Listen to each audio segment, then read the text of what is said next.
The Omega will be your downfall. That's what the seer told Alpha King Teodoro Wagner 3 months before his pack was slaughtered. He'd laughed. Then what threat could the weakest designation possibly pose to the most powerful wolf in North America? But when he woke in a frozen cabin with 15 of his wolves alive against impossible odds, with an Omega's warmth still pressed against his skin, and her scent filling his lungs like salvation, he finally understood. The prophecy hadn't been a warning about his destruction. It had been a promise about his resurrection. Because Shelia Stanton wasn't his downfall. She was his revolution. And neither of them had any idea that saving his life in that blizzard would ignite a war that would reshape every pack in the Northern Territories. But we're getting ahead of ourselves. To understand how a king fell for the wolf everyone said was worthless, you need to know what happened the night the storm came. The night everything changed. If you're already hooked and want to see how this impossible love story unfolds, go ahead and hit that like button. It helps more people discover stories like Shelia's. Now, let's begin. Chapter 1. The Omega Stain. The first rule of being an Omega in the Nightshade Pack was simple: don't exist too loudly. Shelia had learned that lesson at 5 years old when her mother, Gail Fisher, slapped her across the face for laughing during the Alpha's ceremony. Omegas don't draw attention, her mother had hissed, her eyes cold as January frost. We survive by being useful and invisible. Your sister understands this. Why can't you? Her sister. Of course. Joni Rose, technically her half-sister. But the pack never bothered with technicalities when one sister was an Alpha-born and the other was, well, whatever Shelia was. Joni stood now at the front of the pack meeting hall, her golden hair catching the firelight like a crown, her Alpha aura radiating confidence and power. At 23, she was already being considered for beta positions in neighboring packs. Marriage offers came monthly from Alphas who wanted to strengthen their bloodlines. Shelia, at 21, had received exactly 0 offers, 0 invitations, 0 acknowledgements that she even existed beyond her designation as Gail's Omega daughter, the disappointing one. The winter stores are running low, announced Elder Philip Underwood, his gray beard bristling with importance. We'll need hunting parties to venture into the Northern Territories before the next storm hits. I'll lead the primary team. Joni volunteered immediately, her voice clear and commanding. Several young Alphas and Betas nodded enthusiastically, already positioning themselves to join her group. Shelia remained in her corner near the back, her presence so diminished that most wolves forgot she was there. That was intentional. Invisibility was survival. Shelia will handle the preparations, Gail announced suddenly, not even looking at her daughter. Food packs, medical supplies, emergency gear. Have everything ready by dawn. Of course. The Omega gets the servant work while the Alpha gets the glory. Yes, mother, Shelia murmured, keeping her eyes down. The submissive posture was automatic now, worn into her bones like water wearing down stone. Speak up, Elder Underwood snapped. Omegas who mumble are worse than useless. Yes, Elder. I'll have everything prepared. Louder this time, but not too loud. Never too loud. Joni glanced back at her, and for just a moment, something flickered across her perfect features. Pity? Contempt? Shelia couldn't tell anymore. They'd stopped being real sisters years ago, around the time Joni's Alpha designation manifested and Shelia's Omega status became undeniable. The meeting continued with discussions of territory boundaries, pack politics, and the rumors of rogue activity in the mountains.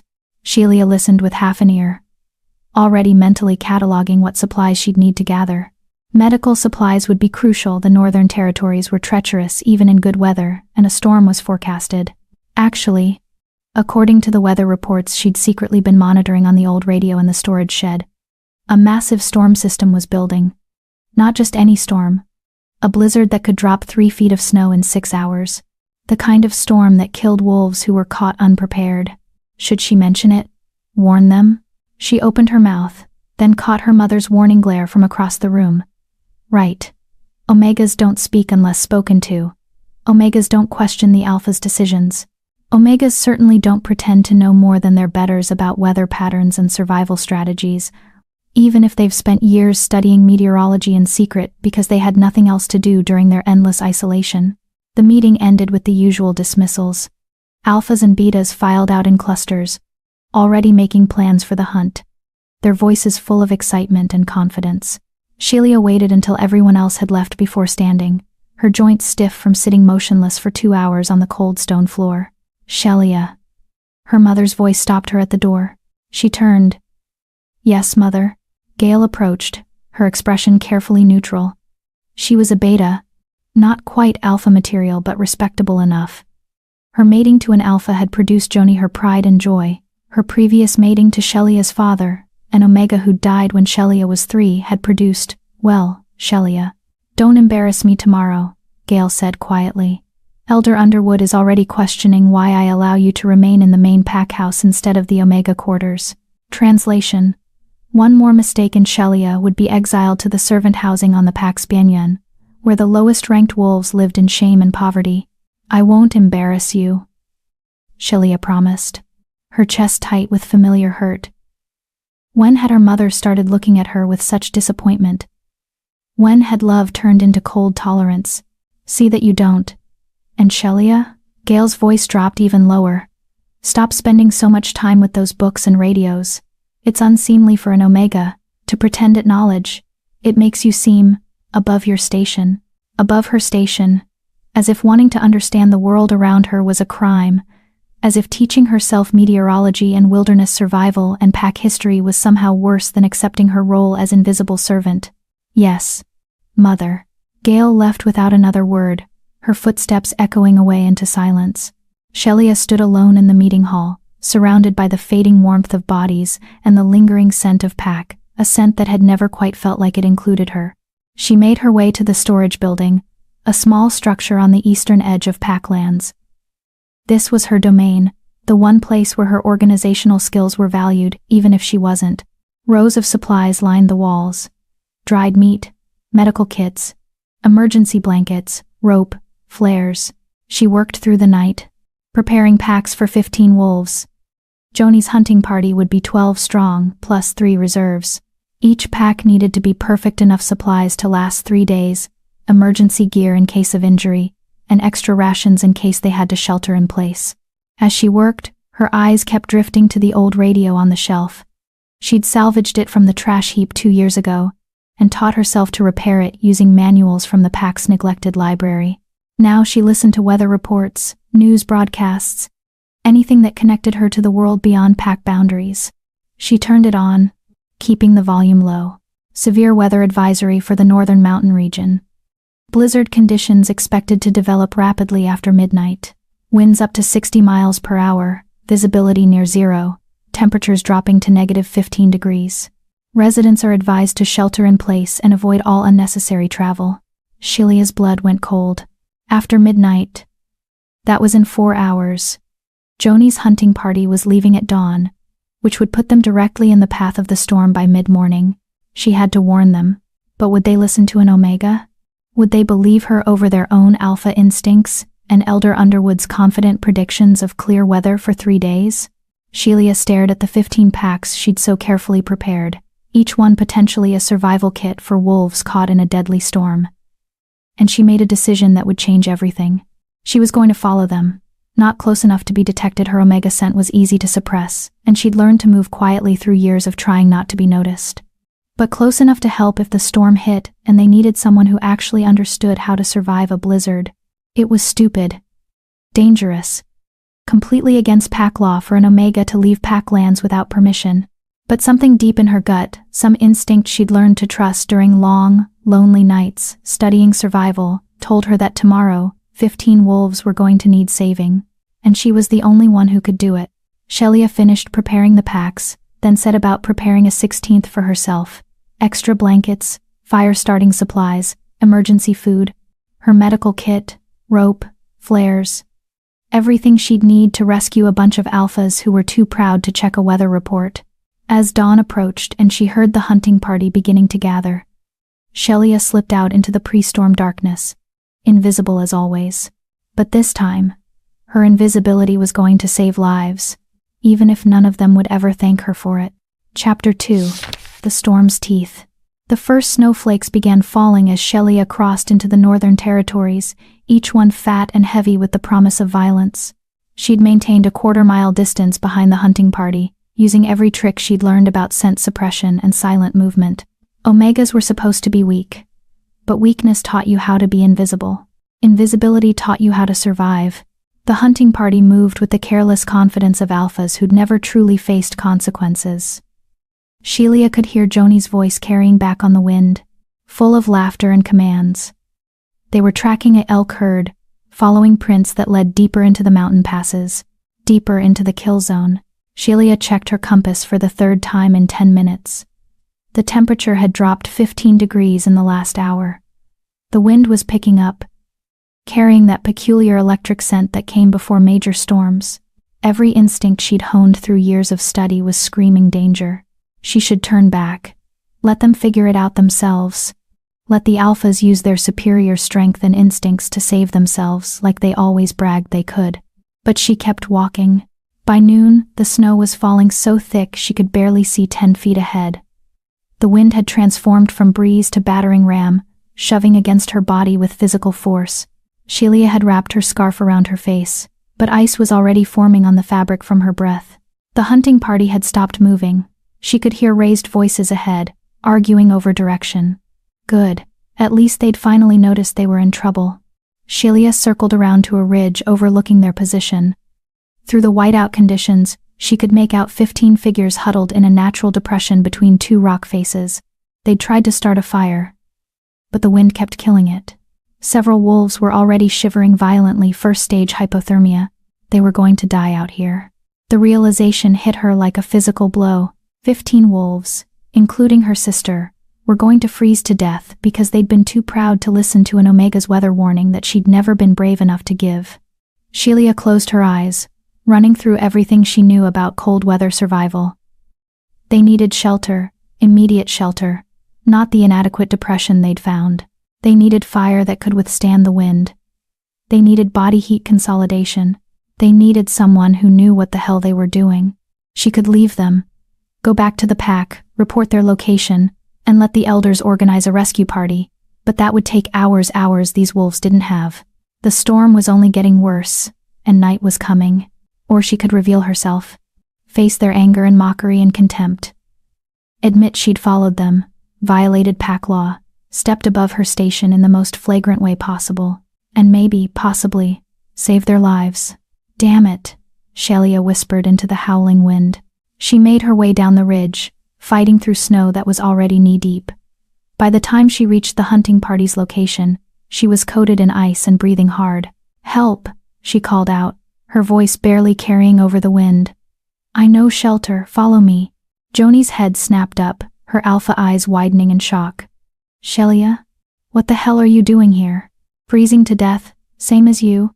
Sheila shot back, too cold and too scared to remember proper Omega deference. "There's a cave system half a mile west. I can get us there, but we need to move now." "You followed us?" One of the male alphas, Guy Bolton, stepped forward, his face twisted with rage despite his violent shivering. "You disobeyed direct pack orders. You will be alive to face punishment if you follow me right now," Sheila interrupted. "Or you can stay here and die arguing about Omega Protocol. Your choice." She turned and started walking west, not waiting to see if they'd follow. Either they would or they wouldn't. Either way, she'd tried. For a long moment, nothing. Then she heard footsteps crunching through snow behind her. "Everyone stay close," Joni commanded, her alpha voice cutting through the storm. "Tom, help Mohammed, he can barely walk. Move." They followed her. 15 alphas and betas, following an Omega through a blizzard because pride mattered less than survival. The half-mile took 45 minutes of brutal, exhausting march through whiteout conditions. Sheila navigated by compass and memory. She'd explored these territories during her lonely wanderings, mapping caves and shelter points because that's what you did when you had no friends and too much time. By the time they reached the cave entrance, 2 wolves had collapsed and were being carried. Several others were barely conscious. Sheila's own body was shutting down, her fingers numb inside her gloves, her face burning with cold. But they'd made it. The cave was exactly where she remembered, a wide entrance that narrowed into a deep chamber, protected from the wind, with a natural chimney that would vent smoke. She'd stashed emergency supplies here months ago, during one of her exploration trips: firewood, blankets, medical supplies. Get them inside, Shelia ordered, too cold to remember she had no authority to order anyone. Strip off wet clothes. Skin-to-skin contact for the hypothermia cases. I need the driest wood we have for fire. To her shock, they obeyed. Maybe it was because they were too cold to argue. Maybe it was because Joni backed up her commands. Or maybe, just maybe, they were starting to realize that the Omega knew what she was doing. Shelia got the fire started using the techniques she'd practiced 100 times alone in the woods. The flames caught, held, grew. Heat began to fill the cave. Wolves started to thaw. She moved through the group, checking for frostbite, distributing her emergency rations, wrapping the most severe cases in the blankets she'd stashed. Her hands moved with competent efficiency, all the skills she'd learned from books and lonely practice finally being put to use. "You saved our lives," Joni said quietly, appearing at her elbow. Her perfect sister looked terrible, hair, matted with ice, lips blue, skin pale, but alive. "I don't understand. Why did you follow us?" "Because I checked the weather reports," Shelia said simply, tucking a blanket around Daniel Carroll, whose lips were finally returning to normal color. "Because I knew this storm was coming. Because someone had to. But you're—" Joni trailed off. "An Omega?" Shelia finished. "Yeah. Turns out being underestimated means you have a lot of time to learn useful things. Like how not to die in a blizzard." Joni looked at her sister. Really looked at her, maybe for the first time in years. "I'm sorry," she whispered, "for how we've treated you. How I've treated you." Before Shelia could respond, one of the wolves near the back of the cave made a choking sound. "There's more. Coming in from the entrance." Shelia spun around. Through the cave entrance, barely visible through the snow, she saw shapes moving. Large shapes, more wolves, but these weren't from their pack. The first wolf that staggered into the cave was massive, easily 7 feet tall in his human form, with dark hair and eyes that glowed amber even in his exhaustion. He was carrying another wolf over his shoulder, and 3 more were stumbling in behind him. They all had the same thing in common. They were barely conscious, hypothermic, and dying. "Please," the massive wolf gasped, his voice rough with cold and desperation. "Please help them. They're all I have left." Then his eyes rolled back and he collapsed. Guy Bolton leaped up, shifting partially into his wolf form, teeth bared. "Rogues, they're rogue wolves. They're dying wolves," Shelia snapped, already moving toward the collapsed strangers. "And we're not letting anyone die tonight. Help me get them to the fire." She didn't know who these wolves were. Didn't know what pack they belonged to or what they were doing in Nightshade territory during a blizzard. But she knew one thing with absolute certainty.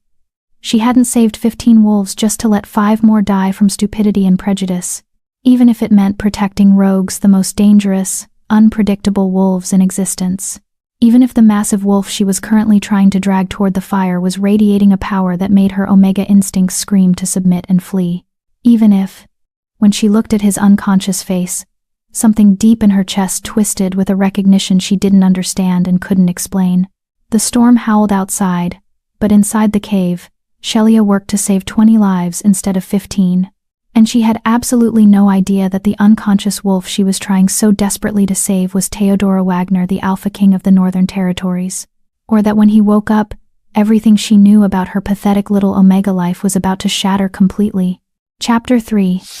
The Stranger in Her Arms. The massive wolf's skin was like ice beneath Shelia's trembling fingers. She'd stripped him down to his underwear, proper protocol for severe hypothermia, though her face burned with embarrassment despite the life-or-death situation. His 4 companions were in similar states, all of them hovering in that dangerous zone between alive and gone. "Shelia, you can't be serious," Guy Bolton hissed, grabbing her arm. "These are rogues. They could kill us all when they wake up." She yanked her arm free, her patience finally snapping.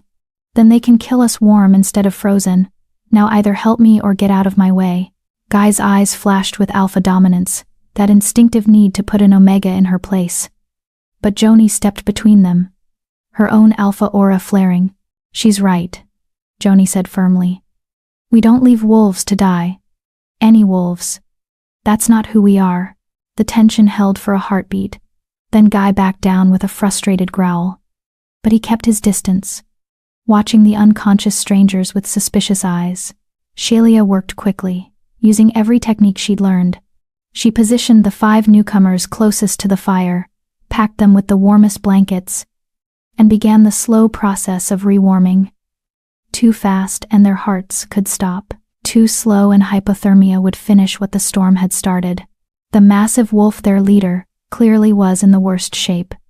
His lips were blue-gray, his breathing shallow, his heartbeat dangerously slow. Shelia pressed her ear to his chest, counting the beats. 40 per minute. Critically low. "I need body heat," she announced. "Someone get skin to skin with him now." Silence. The nightshade wolves all looked at each other, but no one moved. Getting that close to a rogue wolf, especially one this powerful, went against every survival instinct. "Fine," Shelia muttered. "I'll do it myself." "Shelia, no," Joni protested. "If he wakes up and his wolf is in survival mode, he could kill you instantly. Omegas are the first target when an alpha feels threatened. Then I guess I'd better make sure he doesn't feel threatened." Shelia was already stripping off her outer layers, down to her thermal shirt and leggings. Her hands shook from cold, from fear, from the absolute insanity of what she was about to do. She climbed under the blankets with the stranger, pressing her body against his ice-cold skin. The size difference was shocking. He was easily twice her mass. All muscle and power, even in his unconscious state. This close, she could smell him pine and winter wind and something wild that made her Omega instincts go haywire with conflicting signals. Danger. Safety. Threat. Protection. Run. Stay. His heartbeat was against her chest now, that terrifyingly slow rhythm. She wrapped her arms around him, sharing her warmth, willing his body to fight. "Come on," she whispered. "You didn't survive a blizzard just to die in a cave.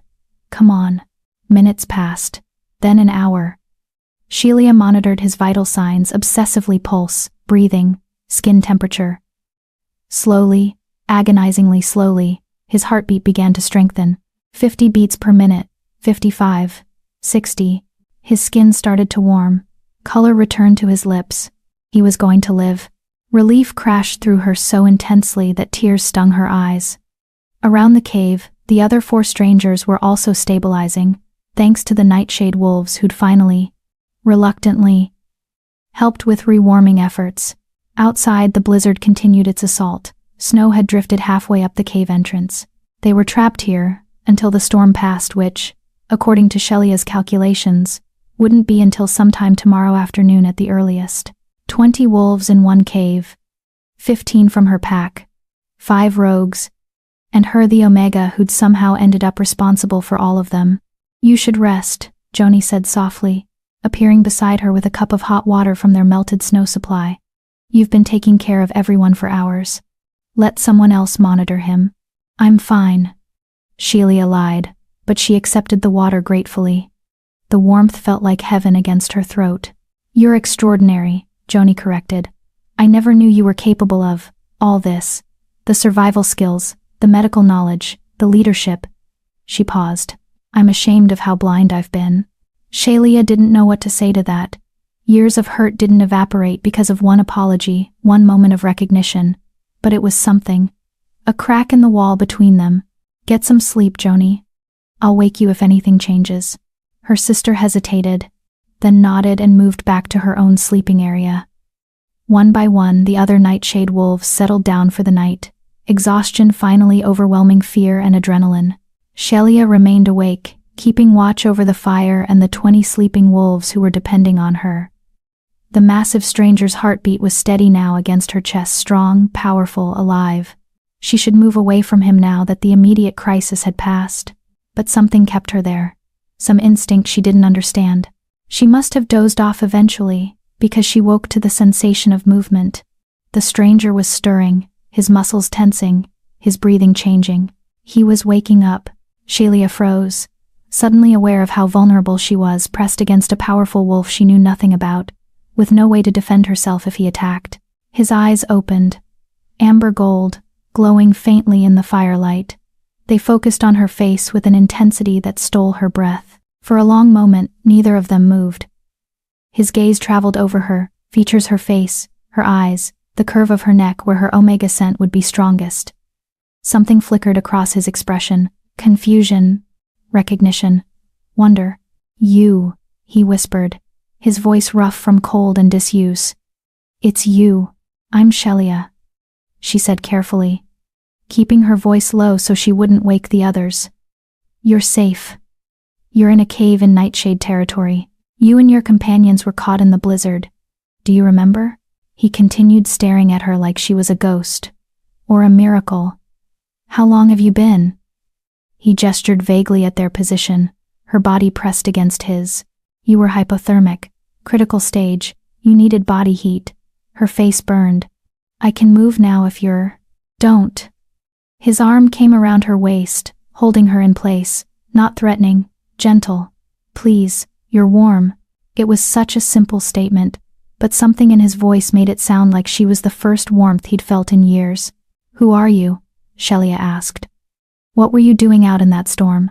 His jaw tightened. "Running. My pack was attacked 3 days ago, ambushed by hunters with silver weapons. These 4," he glanced at his sleeping companions, "are all that survived. 43 wolves slaughtered. We've been running ever since, trying to find shelter, trying to stay ahead of the hunters. The storm caught us in the open." Horror washed through her. 43 wolves dead, an entire pack decimated. "I'm so sorry. We would have died too, if you hadn't." He shook his head, something like awe in his expression. "You saved us. And Omega. You saved 5 rogue wolves without hesitation." "You weren't rogues," Shelia corrected. "You were wolves who needed help. That's all that mattered." He stared at her for so long that she started to feel uncomfortable. Then he reached up slowly, carefully, and touched her face with fingers that were finally warm. "What's your name again?" "Shelia Stanton. Omega, of the Nightshade Pack." "Shelia," he repeated, like he was memorizing it. "I'm Teodoro. Teodoro Wagner." The name meant nothing to her. Should it? He said it like it was significant, watching her face for recognition. "It's nice to meet you, Teodoro. Even under these circumstances." A strange smile crossed his face, sad and amused, and something else she couldn't identify. "You really don't know who I am? Should I?" "Most wolves would." He studied her face. "But then, most wolves haven't spent their lives being told they don't matter enough to learn pack politics and territorial hierarchies." Shelia flinched. How did he know that? Could he see it in her somehow, the years of dismissal and isolation? "The storm should pass by tomorrow afternoon," she said, changing the subject. "Once it's safe, we can help you get somewhere secure. Do you have allies in the region? Another pack that would take you in?" Teodoro's expression went carefully neutral. "It's complicated. My pack's destruction will have political ramifications across the entire territory. There will be those who want to help, and those who want to use our weakness against us. Then you need to be smart about who you trust," Shelia said. She understood that much. At least the brutal politics of pack hierarchy, even if she'd only ever witnessed it from the bottom. "Yes," Teodoro agreed quietly. "I need to be very smart about trust." His thumb brushed across her cheekbone, a gesture so gentle it made her heart stutter. "Thank you, Shelia Stanton. For my life. For their lives. I won't forget this." Anyone would have done the same. "No," he said firmly. "They wouldn't have. You risked everything, your pack's anger, your own safety, your position to save wolves you didn't know. That's not common. That's not ordinary. That's—" He trailed off, but his eyes said what his mouth didn't. Extraordinary. No one had ever looked at Shelia like that before. Like she was valuable, important, worthy. She didn't know what to do with it. "You should sleep more," she said, her voice coming out shakier than she intended. "Your body needs rest to fully recover." Teodoro nodded slowly, but he didn't release her from his gentle hold. "Will you stay? Just until morning?" It was a bad idea. She barely knew him. He was a rogue wolf with a destroyed pack, and enemies hunting him. Getting attached would be stupid. But when she looked into those amber gold eyes, she couldn't seem to find the word no. "Until morning." She agreed. He smiled, a real smile this time, warm and genuine, and closed his eyes. Within minutes, his breathing had evened out into sleep. Shelia lay awake in the darkness, listening to the storm rage outside and the peaceful breathing of 20 sleeping wolves. Her arm was draped across Teodoro's chest, and she could feel his heartbeat under her palm. Strong, steady, alive because of her. Tomorrow they would wake up to complications. Her pack would demand answers for her disobedience. Teodoro and his companions would have to figure out where to go, how to survive. The fragile peace of this moment would shatter into difficult realities. But right now, in this cave, in this storm, with this stranger's warmth against her skin right now, Shelia felt something she hadn't felt in years. She felt like she mattered. And she had no idea that the wolf sleeping peacefully in her arms was the Alpha King of the entire Northern Territories, that his pack's destruction would trigger a war, that his enemies would stop at nothing to finish what they'd started, or that by saving his life, she'd just painted the biggest target imaginable on her own back. The storm howled outside, but inside the cave, 20 wolves slept peacefully, for now. Chapter 4. Dawn and Danger. Dawn came with an eerie silence. Shelia woke to find the storm had finally exhausted itself, leaving behind a world buried in white. Pale light filtered through the cave entrance, illuminating the snowdrifts that had nearly sealed them in completely, and she woke to find Teodoro already awake, watching her with those unsettling amber eyes. "Good morning," he said softly, his voice still rough but stronger than last night. Shelia became acutely aware of their position, her leg thrown over his, her head on his chest, their bodies tangled together under the blankets. She scrambled backwards so fast she nearly fell. "I'm sorry, I didn't mean to, we were just hypothermia protocol." "Shelia." Teodoro sat up slowly, wincing as his stiff muscles protested. "It's fine, you saved my life. I'm not going to be offended that you kept me warm while doing it." Around the cave, other wolves were beginning to stir. Joni was already awake, sitting by the fire and watching Shelia with an unreadable expression. Several of the Nightshade wolves were whispering among themselves, casting nervous glances at the 5 strangers. Teodoro's 4 companions were waking too. 3 men and 1 woman. All of them looking rough but alive. They moved immediately to their leader's side, their body language protective and deferential in a way that made Shelia's instincts prickle with unease. These weren't just any wolves. The way they carried themselves, the power radiating from them, even in their weakened state. These were high-ranking pack members. Maybe even Alpha, the woman said, dropping to one knee before Teodoro. "You're alive. Thank the moon, Alpha." Of course he was an alpha. Shelia had known that instinctively from his size and presence. But the formal address, the immediate submission from the others, suggested he was more than just any alpha. "I'm fine, Annette," Teodoro said, helping the woman to her feet. "Thanks to our hosts." He looked at Shelia. "All of you. This is Shelia Stanton. She's the reason we're not corpses frozen in the snow." 4 pairs of eyes turned to her with varying degrees of shock and gratitude. The woman Annette looked like she might cry. "An Omega saved us?" one of the men whispered, awe in his voice. "An Omega saved everyone," Teodoro corrected, gesturing to the Nightshade wolves. 20 wolves alive because of her knowledge and courage. The praise made Shelia's skin prickle with discomfort. She wasn't used to being acknowledged, let alone praised. Especially not in front of her own pack. Guy Bolton chose that moment to approach, his alpha energy crackling with barely contained aggression. "Now that everyone's alive, we need to discuss the situation. You're rogues in Nightshade territory. Our elders will need to be informed."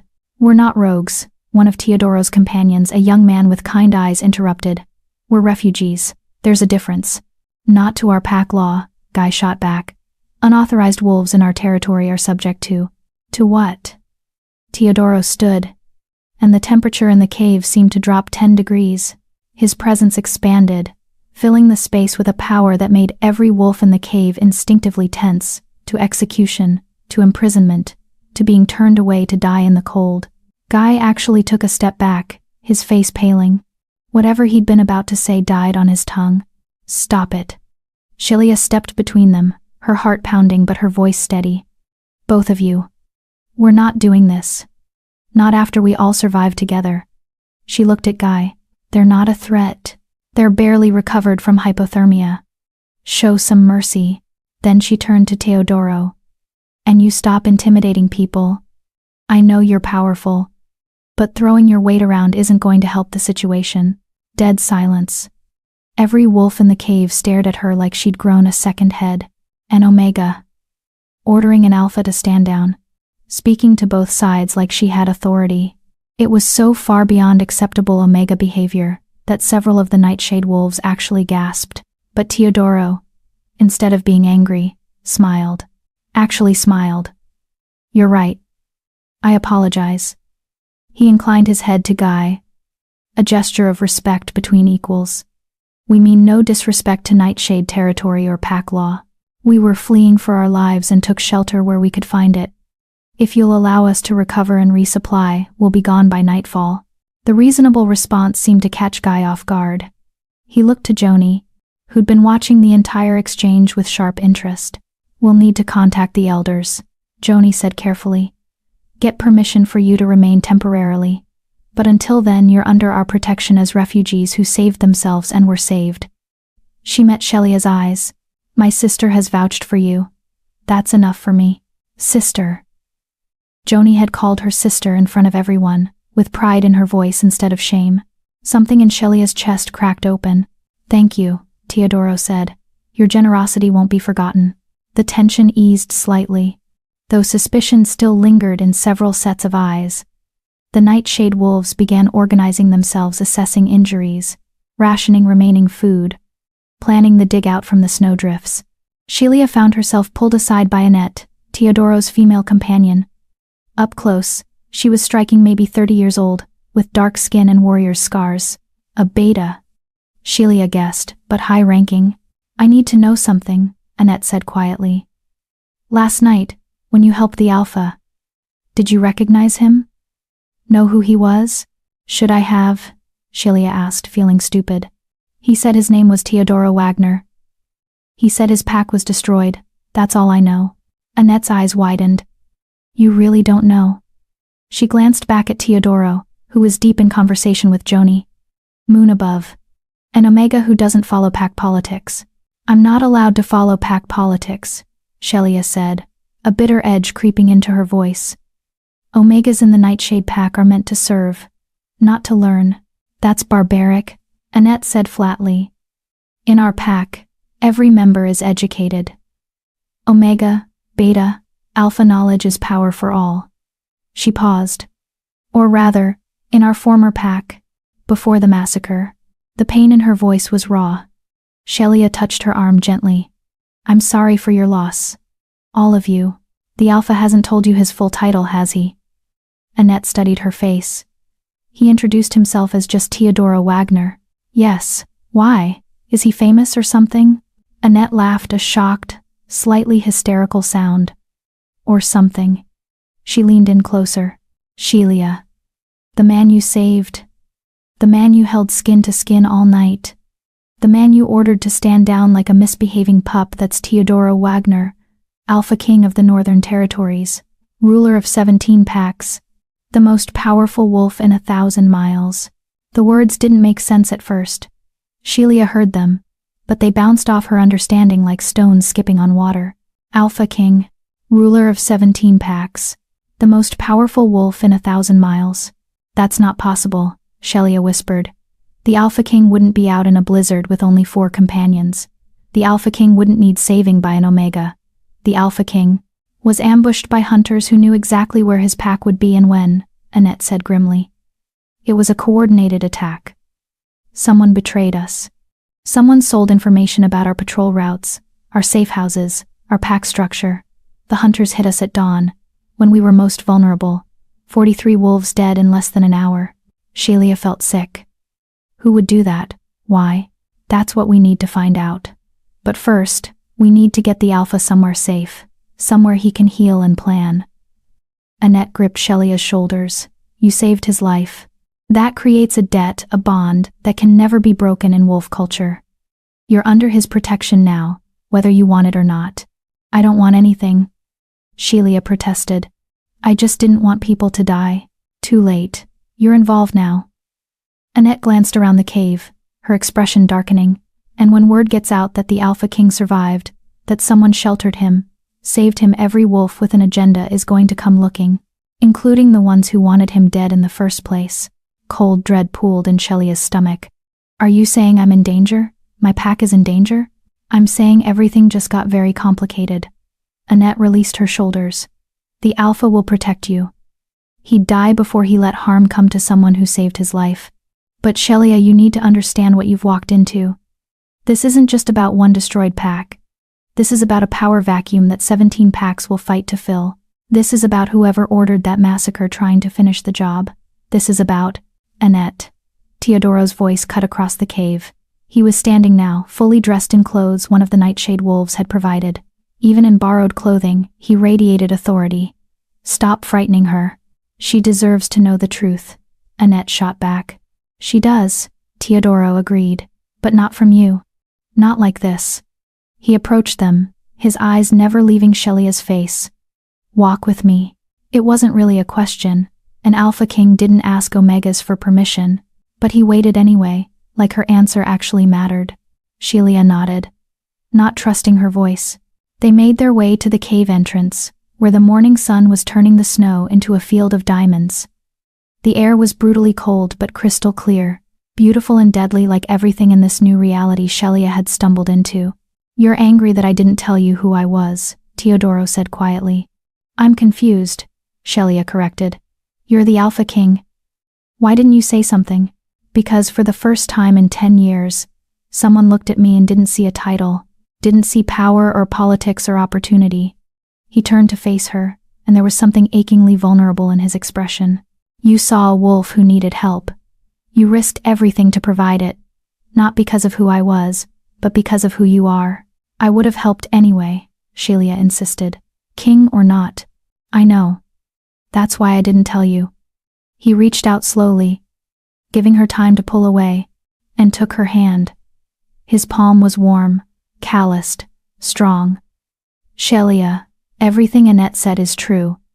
My survival will trigger a war for succession.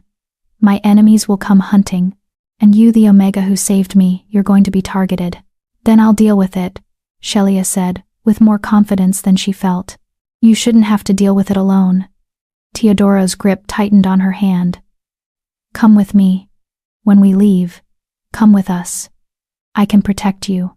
I can give you a life where your knowledge and strength are valued, not suppressed. Where being an Omega doesn't mean being invisible. The offer hung in the air between them, tempting and terrifying. Leave her pack.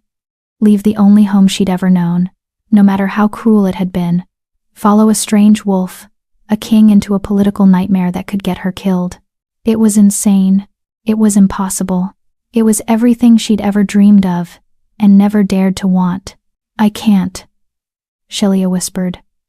This is my pack. My family. Your prison, Teodoro finished. I saw how they treat you, Shelia. The dismissal, the contempt. You're worth 100 of them, and they can't even see it.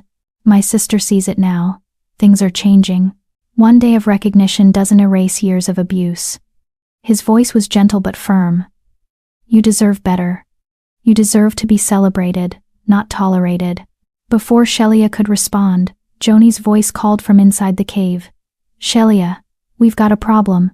They rushed back to find the cave in chaos.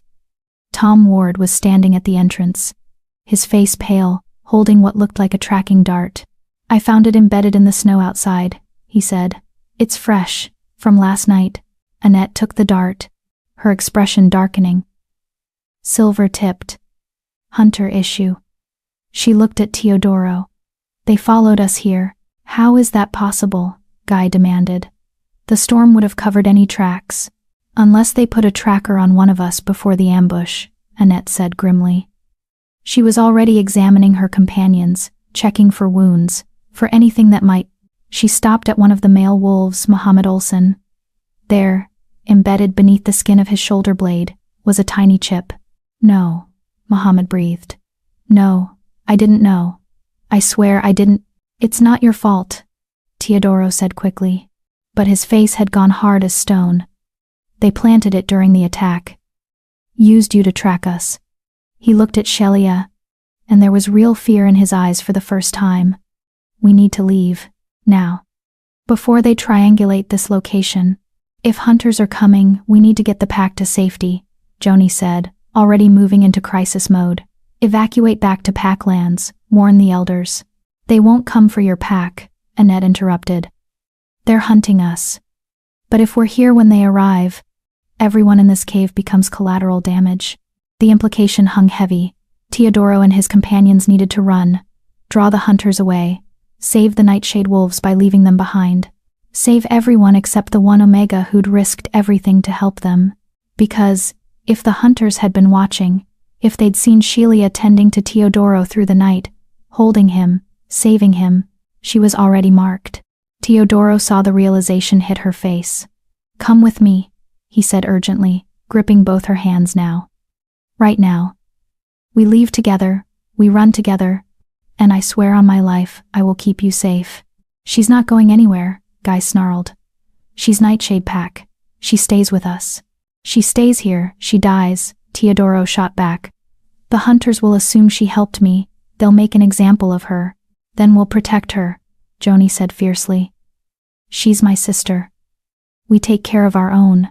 Your own? Teodoro's voice was razor sharp. Where was this protection when she was sleeping in the servant quarters? When she was forbidden from learning? When she was treated like dirt beneath your feet? Joni flinched like she'd been slapped. Enough, Shelia shouted. 20 pairs of eyes snapped to her. Everyone stop fighting about me like I'm not standing right here. She took a shaking breath. If hunters are coming, we need to move fast. Teodoro, you and your companions head north. Create a clear trail for them to follow. Draw them away from Nightshade territory. And you? Teodoro asked. Though she could see he already knew her answer and hated it. I'm going back with my pack. I'll help evacuate, make sure everyone gets to safety, and then... She faltered. Then I'll figure it out.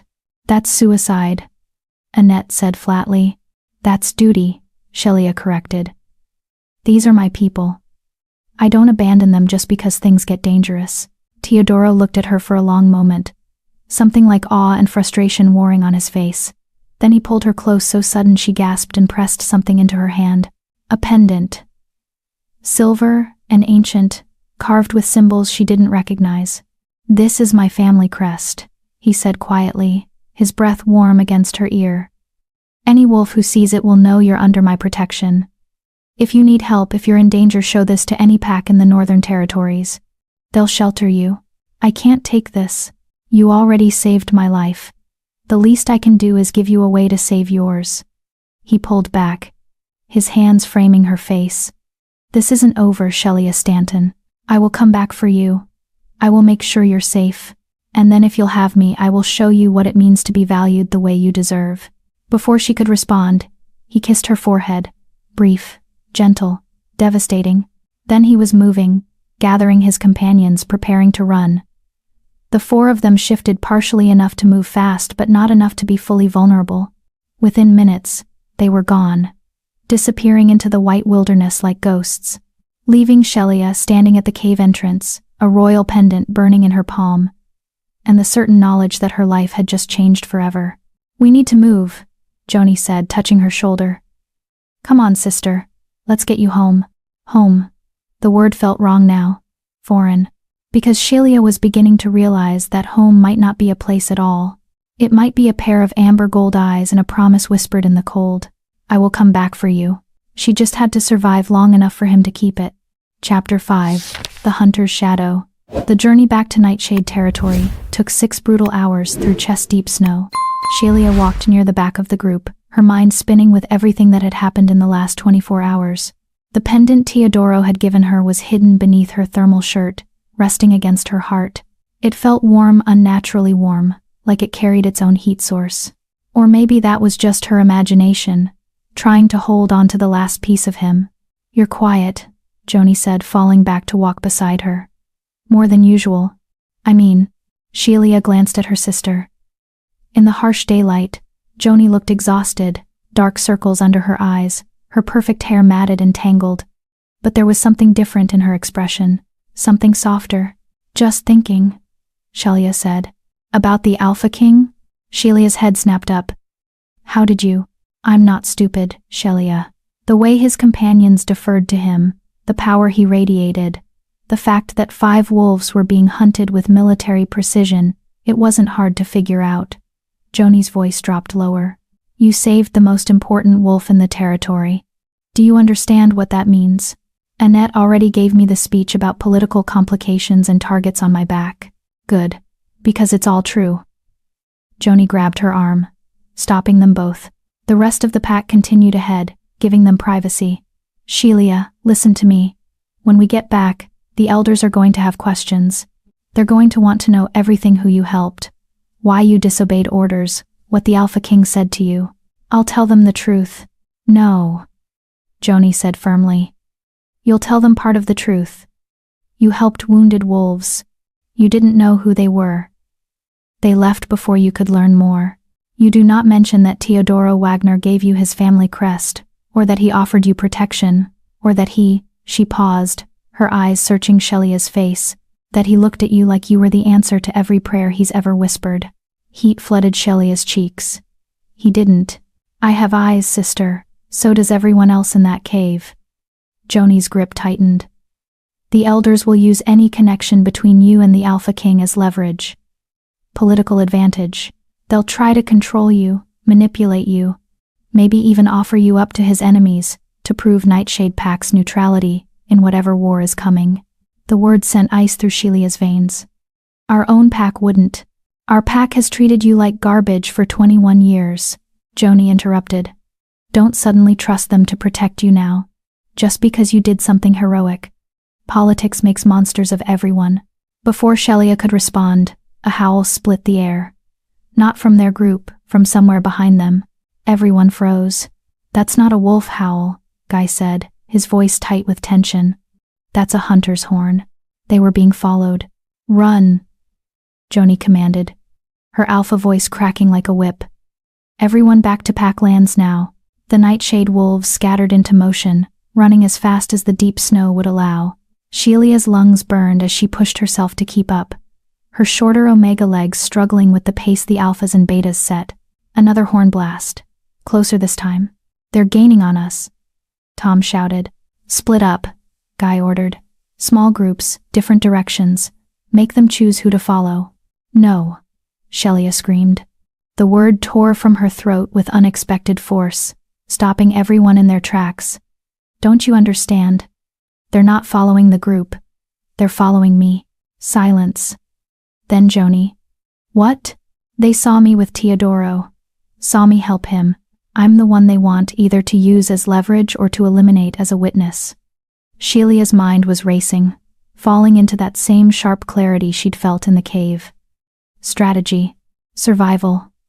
If we split up, they'll track my scent specifically. Everyone else becomes collateral damage in their hunt. Then what do we do? Daniel asked, his eyes wide with fear. Shelia looked at the terrain around them. They were in a valley, with steep ridges on either side, and dense forest ahead. Behind them, maybe a half-mile back, she could see movement, dark shapes against the white snow. At least a dozen hunters, moving with military precision, too many to fight, too fast to outrun, but maybe, just maybe, smart enough to outsmart. I need your trust, Shelia said, looking at each member of the pack. Can you give me that?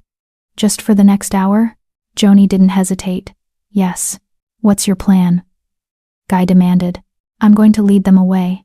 Draw them off your trail so you can get back to Packlands safely. Absolutely not, Joni snapped. You're not sacrificing yourself. I'm not sacrificing anything. I'm buying time. Shelia was already stripping off her outer jacket, the one that would carry her scent strongest. You take my jacket. Continue toward Packlands in a tight group. Your combined scents will mask my absence for a while. I'll circle around through the forest, create a false trail heading east, then double back through the river to kill my scent. That's suicide, Guy said flatly. You'll freeze in the river. And if they catch you, they won't catch me. Shelia met his eyes. I know these territories better than anyone. I've spent years exploring every cave, every trail, every hiding spot. This is what I'm good at: being invisible, surviving alone. She smiled bitterly. Thanks for all that practice. The barb hit its mark. Several wolves flinched. Another horn blast. The hunters were less than a quarter-mile away now. "We don't have time to argue," Shelia said. She pressed her jacket into Joni's hands. "Get everyone home safely. That's your job. Survival is mine." "When will we know you're safe?" Joni asked, her voice breaking. "I'll send a signal. When I'm clear, Shelia thought fast. "I'll light a fire on Widow's Peak. You'll be able to see the smoke from Packlands. 3 columns of smoke means I'm safe. Anything else means I need help." It was a thin plan, full of holes and risks and 1,000 things that could go wrong. But it was the only plan they had. Joni pulled her into a fierce hug. "You come back to me, little sister. You hear me? You come back." "I will," Shelia whispered, hoping it wasn't a lie. She pulled away and ran not toward Packlands but perpendicular to their route, crashing through the snow with deliberate loudness, making sure the hunters would hear, making sure they would follow. Behind her, she heard Joni ordering the pack to move, their footsteps fading in the opposite direction.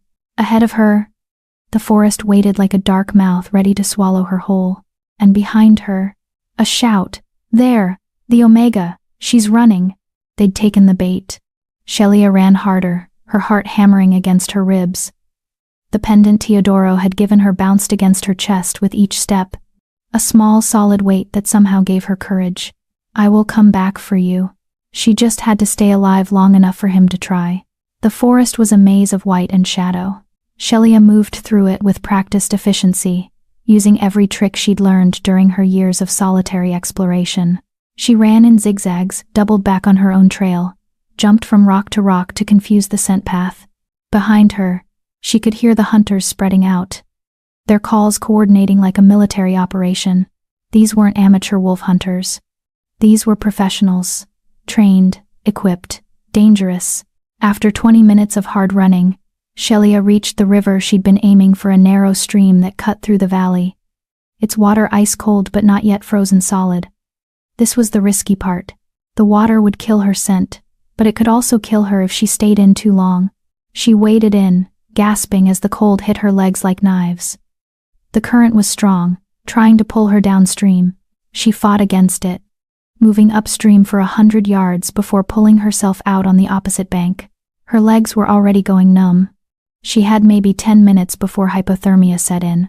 Shelia forced herself to keep moving, heading toward a cave system she knew about, a small shelter she'd stocked with emergency supplies during one of her preparatory trips months ago. It was another mile through the forest, but it was her best chance. The hunters' voices were fading behind her. Good. The river had worked. But then, a new sound. Mechanical. Growing louder. Helicopter. They'd brought a helicopter. Panic spiked through her. How did you hide from something that could see from above? The forest canopy was thick, but not thick enough. Not in winter, with bare branches and white snow making every dark shape visible. Shelia ran harder, her breath coming in ragged gasps, her wet legs screaming in protest. The cave was close now, just over the next ridge. The helicopter appeared above the tree line, its spotlight sweeping across the forest like the eye of some mechanical god. Shelia dove behind a fallen log, pressing herself into the snow, trying to become invisible. The spotlight passed over her position once, twice, moved on. She waited, not daring to breathe, until the helicopter's sound faded into the distance. They were searching the wrong section of forest. The river trick had worked better than she'd hoped. But they'd be back. Hunters this organized didn't give up after one pass. Shelia forced herself up and stumbled the last 100 yards to the cave entrance. It was small, barely large enough for one person, and partially hidden behind an overhang of rock. Perfect. She crawled inside, her body shaking violently now from cold and exhaustion. The emergency supplies were exactly where she'd left them. Blankets, fire-starting materials, dried food, water purification tablets, first aid kit. With trembling hands, she built a small fire deep in the cave where the smoke would dissipate before reaching the entrance. The warmth was heaven, but she knew she couldn't stay long. An hour, maybe 2, to warm up and regain her strength. Then she needed to move again, get to Widow's Peak, send her signal. As she huddled by the fire, Shelia pulled out Teodoro's pendant. In the flickering light, she could see the symbols more clearly, intricate carvings that seemed to shift and change depending on the angle. Ancient magic, maybe. Or just beautiful craftsmanship.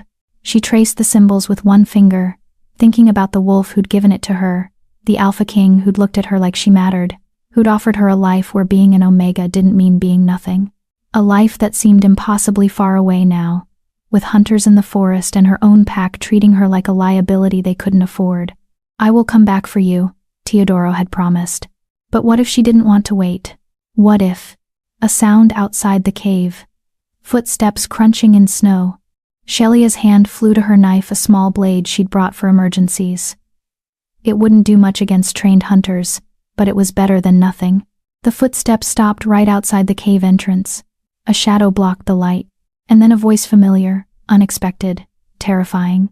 "Shelia, I know you're in there. We need to talk." It was her mother. Gail Fisher had found her, and from the cold edge in her voice, this wasn't a rescue. Chapter 6, A Mother's Betrayal. Shelia's hand tightened on the knife, as her mother's silhouette filled the cave entrance. "Put that away," Gail said, her voice carrying that same dismissive tone she'd used for years. "Don't be dramatic." "How did you find me?" Shelia asked, not lowering the blade. Her mother shouldn't have been able to track her, not through the river, not with all her precautions. Gail crawled into the cave, brushing snow from her jacket. In the firelight, she looked older than Shelia remembered. "Harder. I've known about your little hideouts for years. Did you really think I didn't notice you disappearing into the woods? That I didn't wonder where you went during your servant duties?" The revelation stung more than it should have. Even her secret places hadn't been secret. "Why are you here?" Shelia demanded. "The pack should be back at Packlands by now. You should be with them." "I came to bring you home." Gail settled by the fire, warming her hands. "The elders want to speak with you. About the wolves you saved. About the Alpha King. How do you know about—" "Guy told us everything when we reached Packlands. The rogues you sheltered. The healing you provided. The pendant the Alpha King gave you." Gail's eyes dropped to Shelia's chest, where the pendant was hidden. "I need you to give it to me." "No." Gail's expression hardened. "Don't be foolish, Shelia. That pendant makes you a target. Every wolf with political ambitions will want to use you to get to the Alpha King. The kindest thing I can do is remove the temptation." "The kindest thing?" Shelia laughed, a bitter, broken sound. "When have you ever done the kind thing for me, Mother? You've spent 21 years making sure I knew exactly how disappointing I was. How worthless. How much of a burden. I was protecting you. You were punishing me." The words exploded out of Shelia, years of hurt and anger finally breaking free. "Punishing me for being an Omega. For not being Joni. For reminding you of a mate you wanted to forget. Don't pretend this was about protection." Gail flinched, but her voice remained cold. "Your father was weak. Omega blood is weak. I did what I had to do to make sure you survived in a world that has no mercy for weakness. By making sure I had no mercy from my own family. By making sure you understood your place." Gail snapped. "Do you have any idea what it's been like? Watching you waste your potential on books and radios and foolish dreams? You could have been a perfect Omega, obedient, useful, content with your station. Instead, you insisted on learning things that would only make you unhappy. Make you want things you could never have. Things like respect." Shelia shot back. "Like being treated as if I have value?" "Value?" Gail's laugh was harsh. "Let me tell you about value, daughter. The hunters who are searching for you right now? They're offering a reward. $50,000 for information leading to the capture of the Omega who aided the fugitive Alpha King. $50,000, Shelia. More money than most pack members will see in a lifetime." Ice flooded Shelia's veins. "You didn't." "I didn't," Gail said. "But others in the pack might. Do you understand now? That pendant makes you a commodity. A trading chip. The elders want to use you to negotiate with the Alpha King's enemies, offer you up as proof of Nightshade's neutrality in the coming war. So you came to warn me." Hope flickered in Shelia's chest, small and fragile. "I came to bring you in before someone else does." Gail reached out her hand. "Give me the pendant. Come home. Let the elders handle this. It's the only way you survive." "Survive as what? A prisoner? A hostage?" Shelia shook her head. I finally did something that mattered. I saved lives, 20 lives, and you want me to just hand myself over to be used as a bargaining chip? I want you to be realistic. Gale's composure was cracking. You are one Omega against an entire territory of politics and power. The Alpha King made you a pretty promise, gave you a pretty pendant. And then he ran. He left you here to face the consequences alone. He was protecting his people, drawing the hunters away. He was protecting himself. Gale interrupted. Wake up, Shelia. You're not special to him. You're a debt, a responsibility he'll fulfill when it's convenient and not a moment before. Meanwhile, you're out here freezing in a cave, being hunted by professionals, throwing away your only chance at safety. Safety? Shelia stood, the small cave suddenly feeling suffocating. I've never been safe, Mother. Not in the pack that's supposed to protect me. Not in the house I grew up in. Not with the family that's supposed to love me. At least out here, I know exactly where the danger is coming from. Gale stood as well, her beta aura flaring with frustration. You're being childish, emotional. This is exactly why Omegas need guidance. You let feelings override sense. My feelings kept 20 wolves alive through a blizzard, Shelia said quietly. My feelings taught me skills that saved the Alpha King's life. Maybe feelings aren't the weakness you think they are. They stood facing each other across the small fire, years of hurt and disappointment and failed love between them like an unbridgeable chasm. If you don't come with me willingly, Gale said slowly, I'll have no choice but to tell the elders where you are. They'll send a retrieval team. You'll be brought back by force. You'd do that to your own daughter? I'd do that to save your life. Gale's voice softened, just slightly. Shelia, please. I know I've been hard on you. I know I've failed you in ways I can't take back. But let me protect you now. Let me do this one thing right. For a moment, just a moment, Shelia wanted to believe her, wanted to think that underneath the years of coldness, her mother actually loved her. But then she saw it. The slight shift in Gale's eyes toward the cave entrance. The tension in her shoulders that suggested she wasn't alone. How many? Shelia asked quietly. What?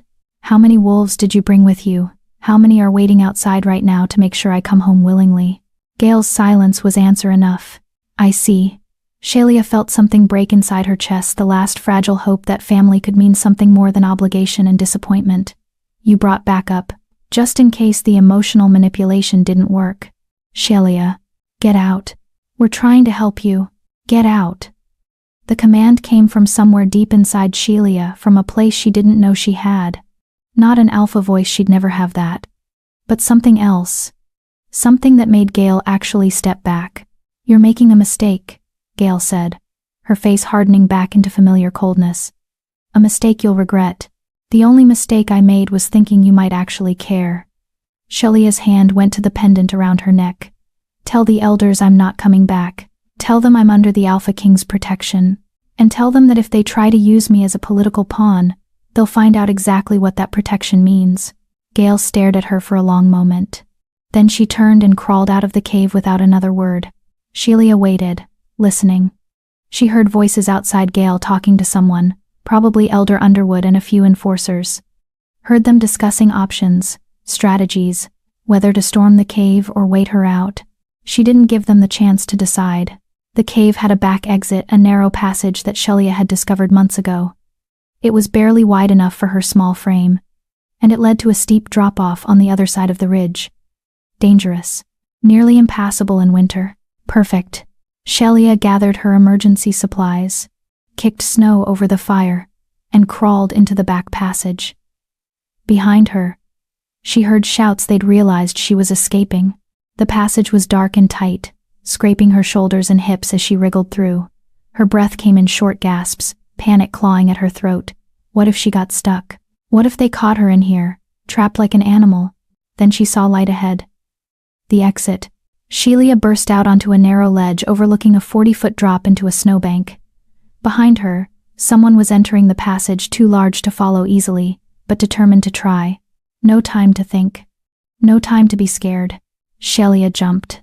The fall was terrifying and exhilarating, the ground rushing up to meet her.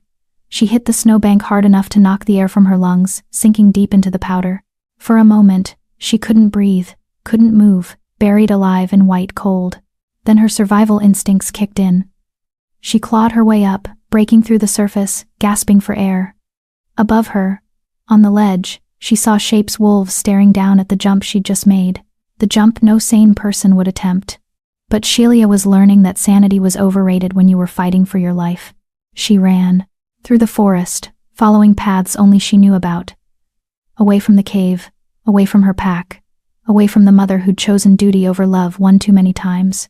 Her legs burned, her lungs screamed, the cold bit through her wet clothes like teeth, but she kept running, because somewhere out there, Teodoro had promised to come back for her, and somewhere deeper inside herself, Sheila was starting to believe that maybe, just maybe, she was worth coming back for.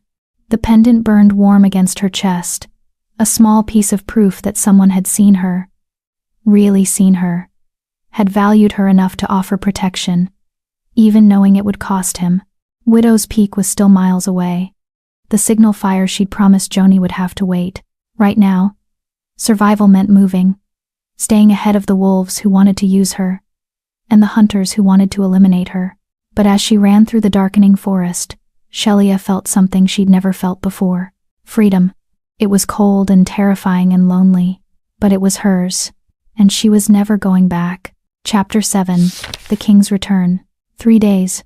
Sheila had been running for 3 days, surviving on emergency rations and melted snow, sleeping in shallow caves and beneath fallen trees, always moving, always listening for the sounds of pursuit. The hunters had given up after the first day, either convinced she'd frozen to death or deciding she wasn't worth the continued effort. But the Nightshade pack was more persistent. She'd spotted search parties twice, heard their howls echoing through the valleys at night. They wanted her back. Whether to protect her or control her, she didn't know anymore. Now she crouched on a ridge overlooking the eastern territories, watching the sun set over mountains she'd never explored before. This far from pack lands, the air smelled different, wilder, free of the political tensions and social hierarchies that had defined her entire life. Her supplies were running low. Another day, maybe 2, and she'd have to either find a settlement or risk hunting, which would mean making a kill that could draw attention from every predator in the region, human and wolf alike. The pendant around her neck had stopped feeling warm 2 days ago. She tried not to think about what that meant. Maybe it had never been magic at all. Maybe it had just been her imagination, desperately wanting to believe that someone cared.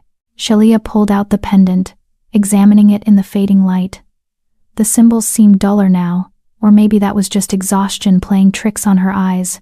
She traced them with a fingertip, wondering if Teodoro had made it to safety, if his 4 companions were still alive, if he ever thought about the Omega who'd saved his life and then disappeared into the wilderness.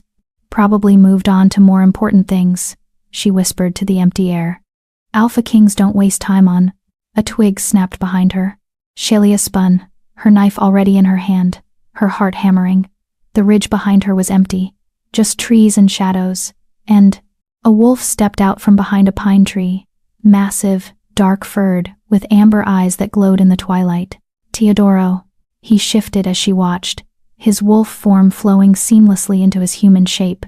He was wearing different clothes now, dark, tactical gear that made him look even more dangerous than before. But his expression when he saw her was pure relief. Sheila. He breathed. She wanted to run to him, wanted to throw herself into his arms and sob with relief that she wasn't alone anymore. Instead, she tightened her grip on her knife and stayed exactly where she was. How did you find me? Her voice came out harder than she intended. 3 days of paranoia and fear had made her suspicious of everyone, even him. The pendant. Teodoro took a slow step forward, hands visible and non-threatening. It's bonded to my family line. I can sense it within a 50-mile radius. I've been tracking you for 2 days. 2 days? Anger flared hot in her chest. You've known where I was for 2 days and you're only showing up now? I had to make sure it was safe. Another step closer. That I wasn't leading hunters or your pack directly to you, that I wasn't walking into a trap designed to use you as bait. His voice roughened. Sheila, I've watched you from a distance for 48 hours, watched you run yourself into exhaustion, watched you sleep with that knife in your hand, jerking awake at every sound. Do you have any idea how hard it was not to go to you immediately? You should have. The words came out broken. You should have come. I've been so scared and so alone, and I thought. She stopped, swallowing hard. I thought maybe the pendant was just a meaningless gesture, that your promise to come back was something you said to make yourself feel better about leaving. Teodoro closed the distance between them in 3 long strides, pulling her against his chest before she could protest. His arms came around her, solid and warm and real. I always keep my promises, he said into her hair. Always. And I promise to come back for you. Shalia's knife clattered to the ground as she grabbed fistfuls of his jacket, finally letting herself shake apart. 3 days of terror and exhaustion and loneliness came pouring out in ragged sobs she couldn't control. Teodoro held her through it, one hand stroking her hair, murmuring comfort in a language she didn't understand but somehow knew anyway. Old wolf speech. Ancient promises of protection and safety. When she finally calmed enough to breathe normally, she pulled back to look at him. Your companions? Are they safe? Hidden in a secure location about 30 miles north. We led the hunters on a chase through 4 territories before finally losing them in a river system. His thumb brushed away the tears on her cheek, but I couldn't stay there. Not when I could feel you running. Feel your fear through the bond. Bond? Shalia's hand went to the pendant. What bond? Teodoro's expression shifted, became careful in a way that made her nervous. When I gave you the pendant, I performed an old ritual, a protection bond. It connects us on a level deeper than pack or family. I can sense your location, your emotional state, your danger level. It's not something done lightly. You bonded me without asking permission. She should be angry, should feel violated by the lack of consent. But all she felt was relief that she hadn't been as alone as she'd thought. I'm sorry, Teodoro said.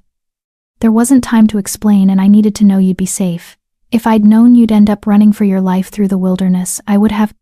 He stopped, jaw clenching. Tell me what happened.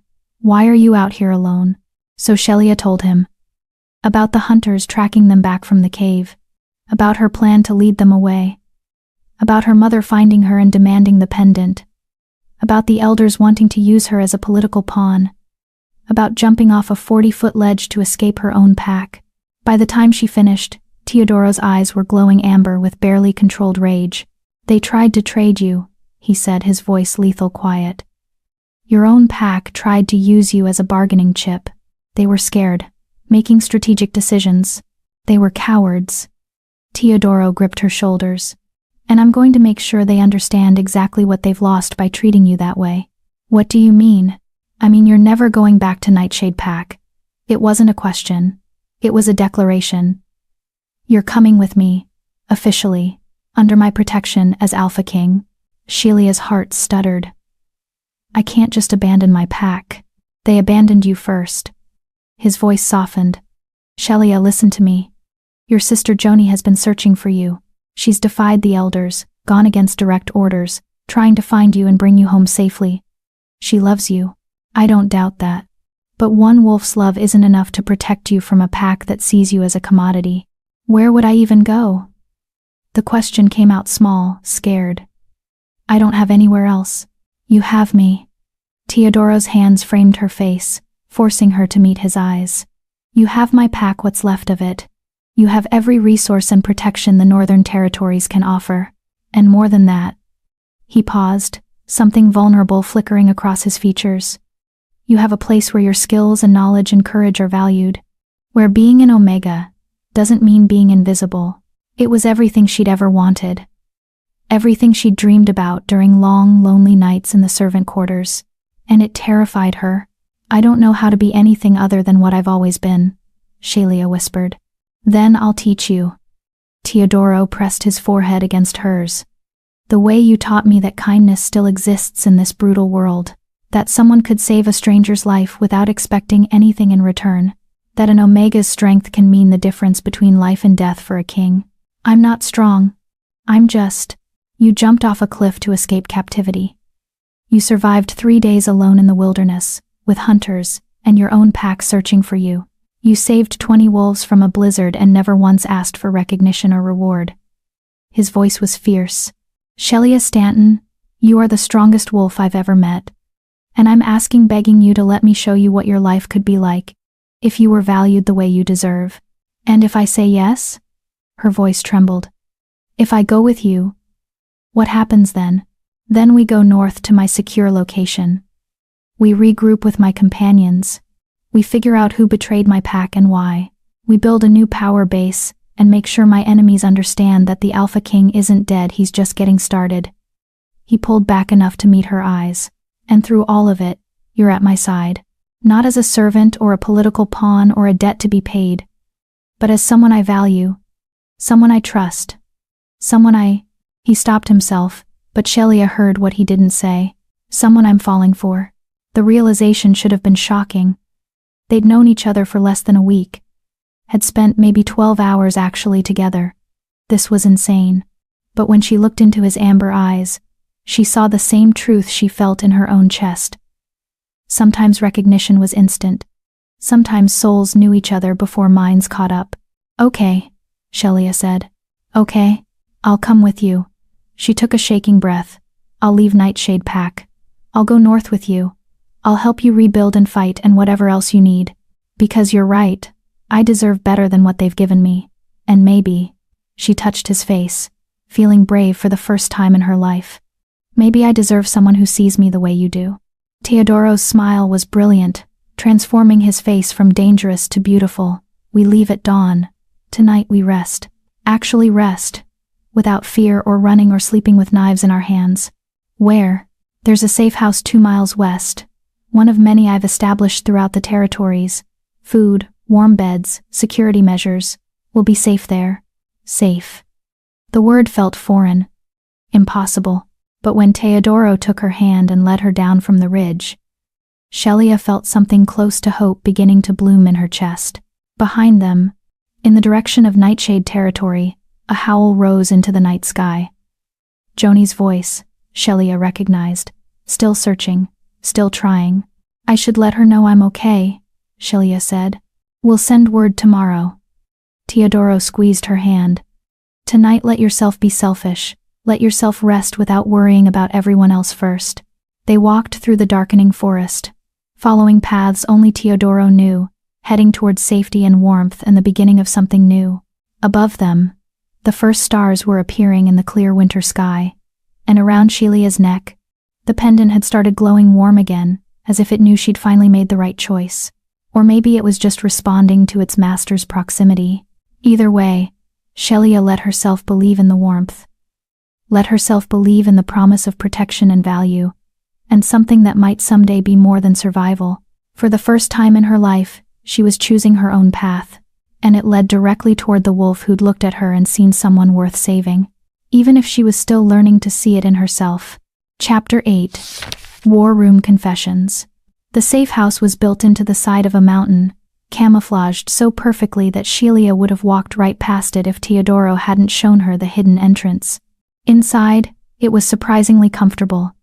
A single large room with a stone fireplace, a bed with actual mattresses, storage cabinets stocked with supplies, and even a small bathroom with running water fed from an underground spring. "I have about 30 of these scattered throughout the territories," Teodoro explained as he started a fire. "Established them over the years for emergencies. Never thought I'd actually need them to hide from my own people." "Your own people didn't betray you," Shelia said, settling onto the floor near the growing flames. "Someone pretending to be your people did. That's what we need to figure out." Teodoro pulled out 2 containers of preserved food from the storage cabinet. The attack was too coordinated, too precise. They knew exactly where we'd be, exactly when our guard would be down, exactly which wolves were worth killing first. His voice went hard. "That level of intelligence could only come from inside my pack." Shelia accepted the food he offered, some kind of stew that tasted better than anything she'd eaten in days. "You said 43 wolves died. How many were in your pack originally?" 68. The number came out flat, emotionless, but Shelia could see the grief underneath. 25 survivors scattered across the territories. Most went into hiding immediately. A few tried to reach allied packs for shelter, and 5, he gestured to himself, ended up freezing to death in a blizzard until a stubborn Omega decided to be heroic. Not heroic, just human. Shelia paused. Or wolf. Whatever. Teodoro's laugh was soft, genuine. You're definitely wolf. The good kind, the kind that remembers we're supposed to be pack animals, that we survive by helping each other, not tearing each other apart. They ate in comfortable silence for a while, the warmth from the fire slowly seeping into Shelia's frozen bones. She hadn't realized how cold she'd been until now. 3 days of constant movement and fear had kept her from acknowledging her body's needs. You should shower, Teodoro said, reading her exhaustion. Get warm. I'll keep watch. The offer was too tempting to refuse. Shelia made her way to the small bathroom, where she discovered the underground spring had been rigged with a heating system that produced gloriously warm water. She stood under the spray for what felt like hours, washing away 3 days of dirt and fear and exhaustion. When she emerged, wrapped in an oversized towel, Teodoro had laid out clean clothes on the bed, thermal pants, and a soft sweater that were obviously meant for someone much larger. They'll be huge on you, he said apologetically. But they're warm. Shelia dressed quickly, rolling up sleeves and pant legs. The clothes smelled like Teodoro pine and winter wind, and something uniquely him that made her omega instincts purr with contentment. She should be disturbed by that reaction. Should be maintaining professional distance from a wolf she barely knew, alpha king or not, but she was tired of should. Tired of following rules that had never protected her anyway. Your turn, she said, settling on the bed. You've been tracking me for 2 days, you need rest too. Teodoro looked like he wanted to argue, but exhaustion won out. He showered quickly, and when he emerged, Shelia's breath caught. She'd seen him shirtless before hypothermia treatment required it, but that had been medical necessity, clinical and focused on survival. This was different. This was Teodoro in his own space, guard partially down, looking more human and vulnerable than she'd seen him. The scars covering his body told stories of violence and survival. Some were old, faded to white lines. Others were fresh, pink and angry, probably from the massacre that had destroyed his pack. It's ugly, I know, he said, catching her staring. It's survival, Shelia corrected. Each scar is proof you lived through something that tried to kill you. There's nothing ugly about that. Something shifted in his expression, gratitude and surprise, and that same vulnerability she'd glimpsed before.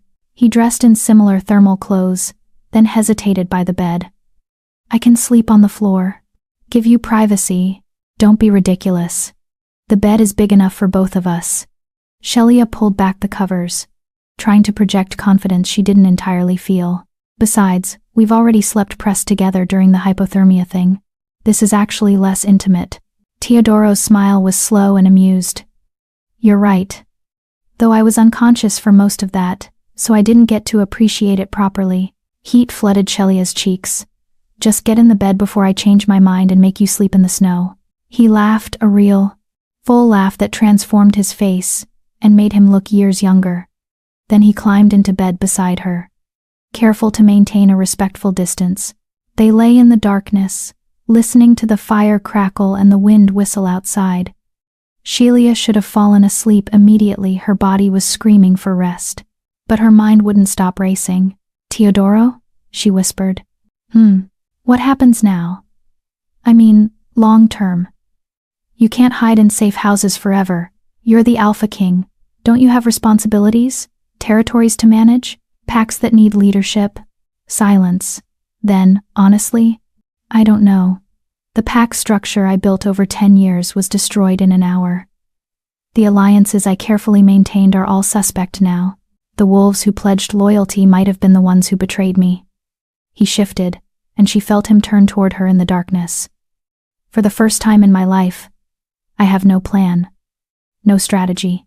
No clear path forward. That must be terrifying for you. It's oddly freeing. His voice was soft. I've been the Alpha King since I was 23, spent every day making decisions that affected thousands of lives, carrying the weight of expectations and traditions and political necessities. Now all of that is stripped away.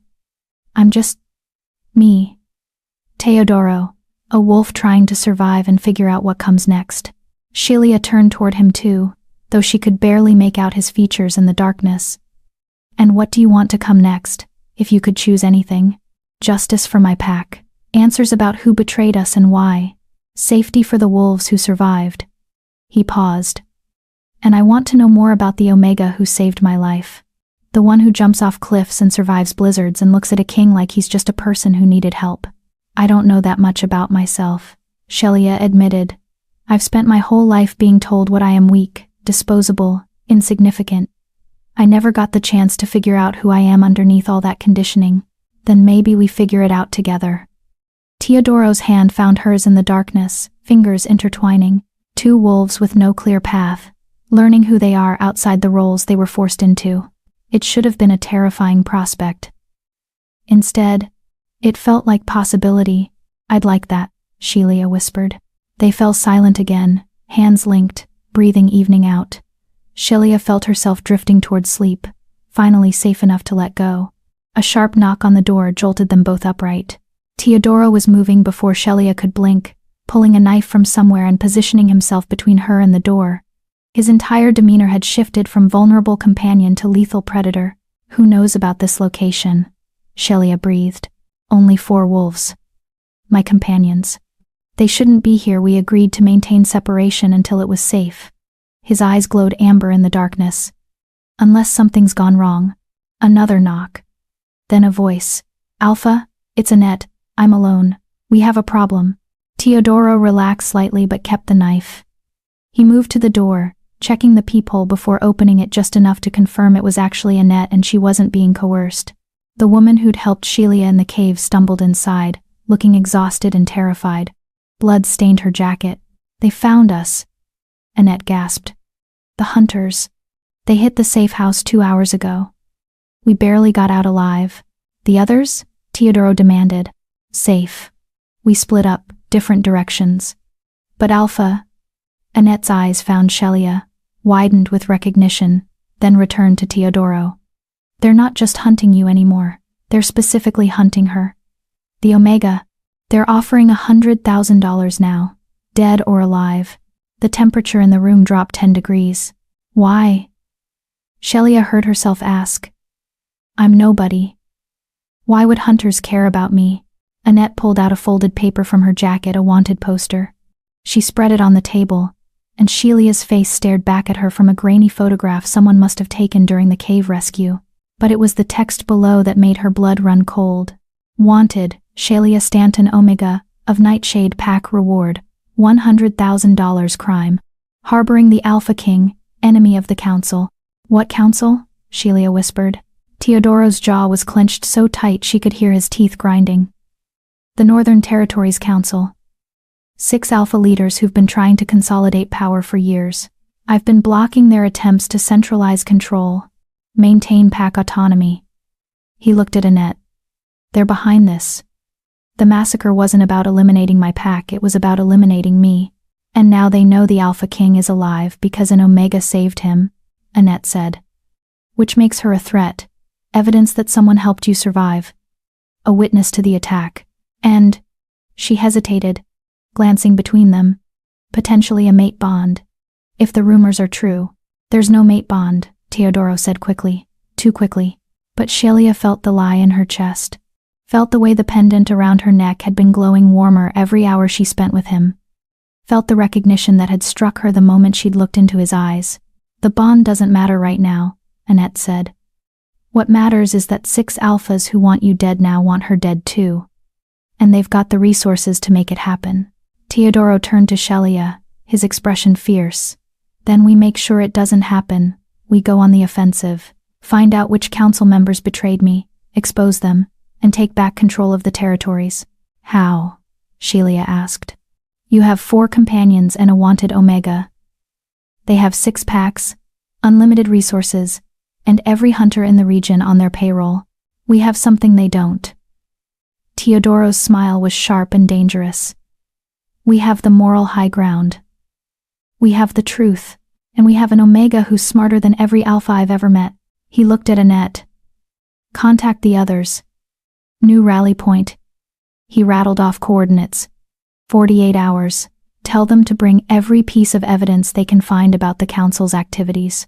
Financial records, communications, anything.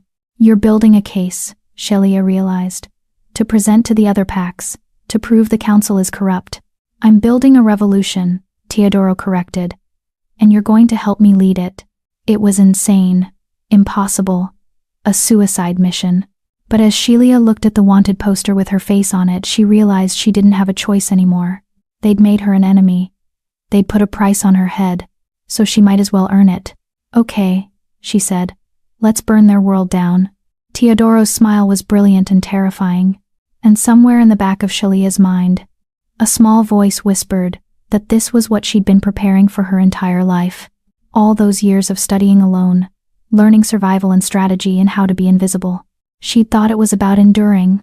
Turned out, it was about revolution. Chapter 9. The Wolf Who Knew Too Much. The rally point was an abandoned mining facility deep in the disputed territories, land that belonged to no pack, claimed by none, and therefore perfect for wolves who needed to disappear. Sheila, Teodoro, and Annette arrived first, spending hours clearing the main building and establishing security perimeters. By the time the other three companions arrived, Mohammed, Daniel, and Luella, the space had been transformed into a functional war room.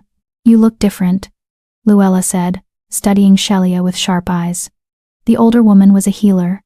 Sheila had learned, and had the uncanny ability to see beneath surfaces, stronger, like you finally stopped apologizing for existing. I've had a lot of practice running for my life, Sheila said dryly. It's amazing what survival instinct can do for your confidence. Luella's laugh was approving. I like her, Alpha. She's got spine.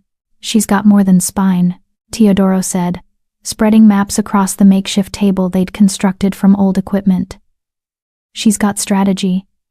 Sheila, show them what you found over the past 48 hours. While traveling to the rally point, Sheila had been studying everything Teodoro and Annette could tell her about the Northern Territories Council. 6 alphas who supposedly governed through consensus but who, according to Teodoro's records, had been systematically accumulating power for years. The council doesn't just want control, Sheila explained, pointing to the map where she'd marked each council member's territory. They want consolidation.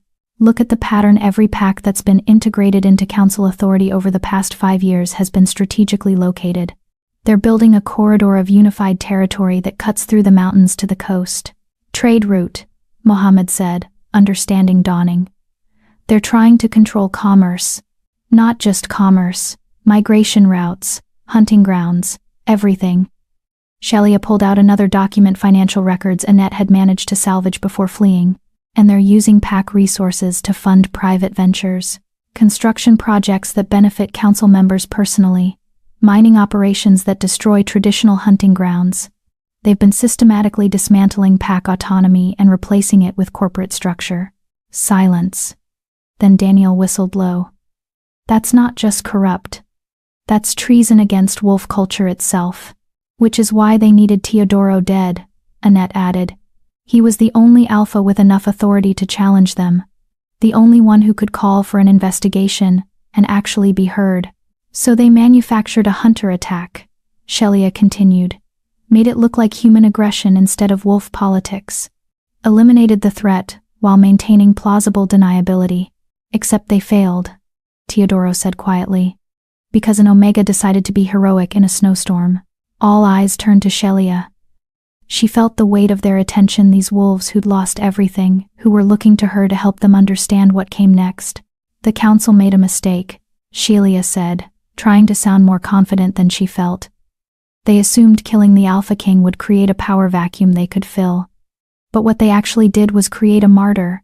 And martyrs are dangerous, especially ones who survive. So what's the play?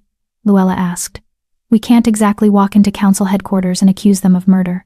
No, Teodoro agreed. But we can expose them to the other packs, force them to answer questions publicly, create enough doubt that their authority crumbles. How? Mohammed challenged. Every pack in the region is either allied with the council or too afraid to oppose them. Who's going to listen to 5 refugees and a wanted Omega? The packs will listen, said a new voice from the doorway. If the accusations come from someone they trust. Everyone spun, weapons drawn, as a figure stepped out of the shadows. Sheila's heart stopped. It was Joni.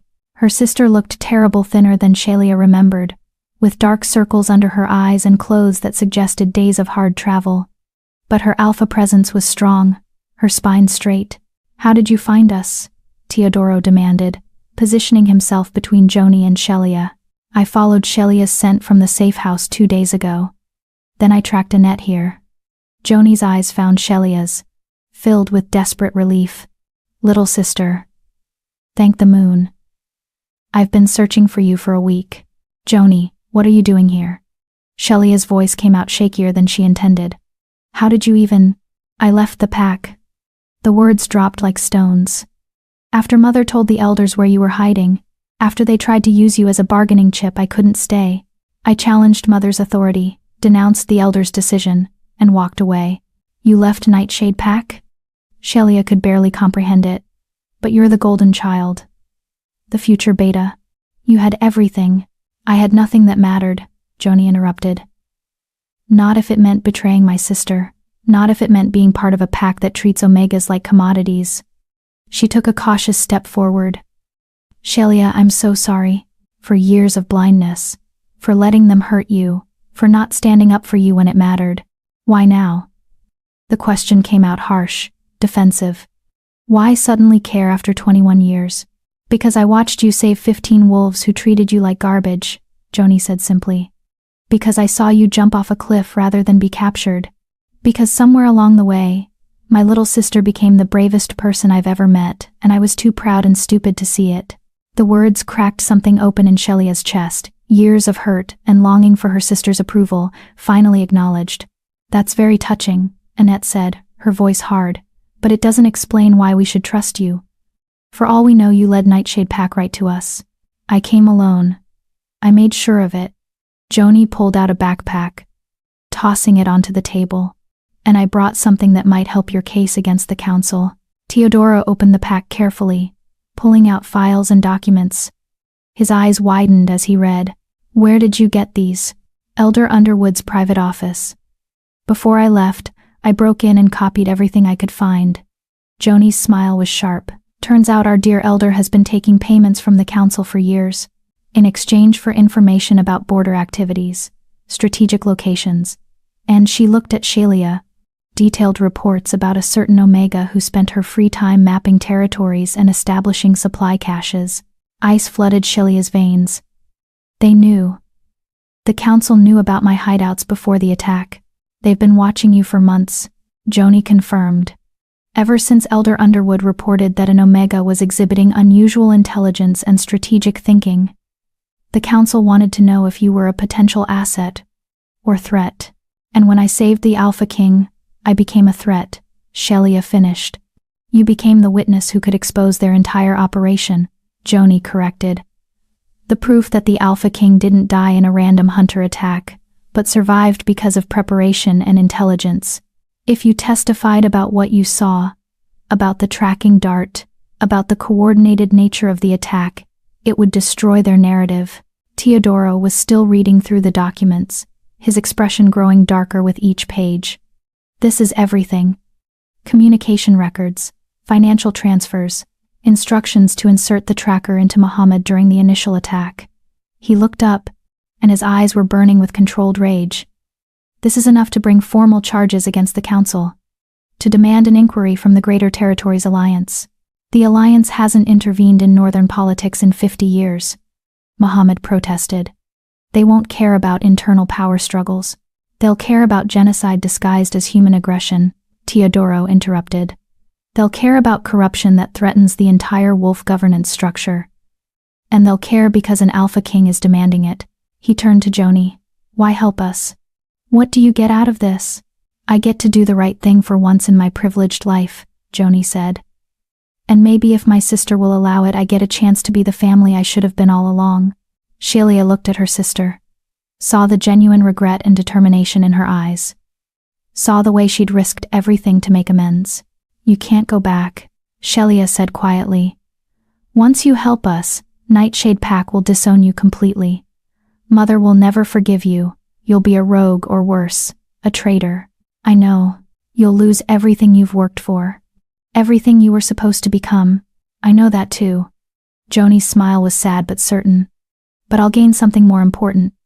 my integrity, and maybe hopefully my sister's forgiveness.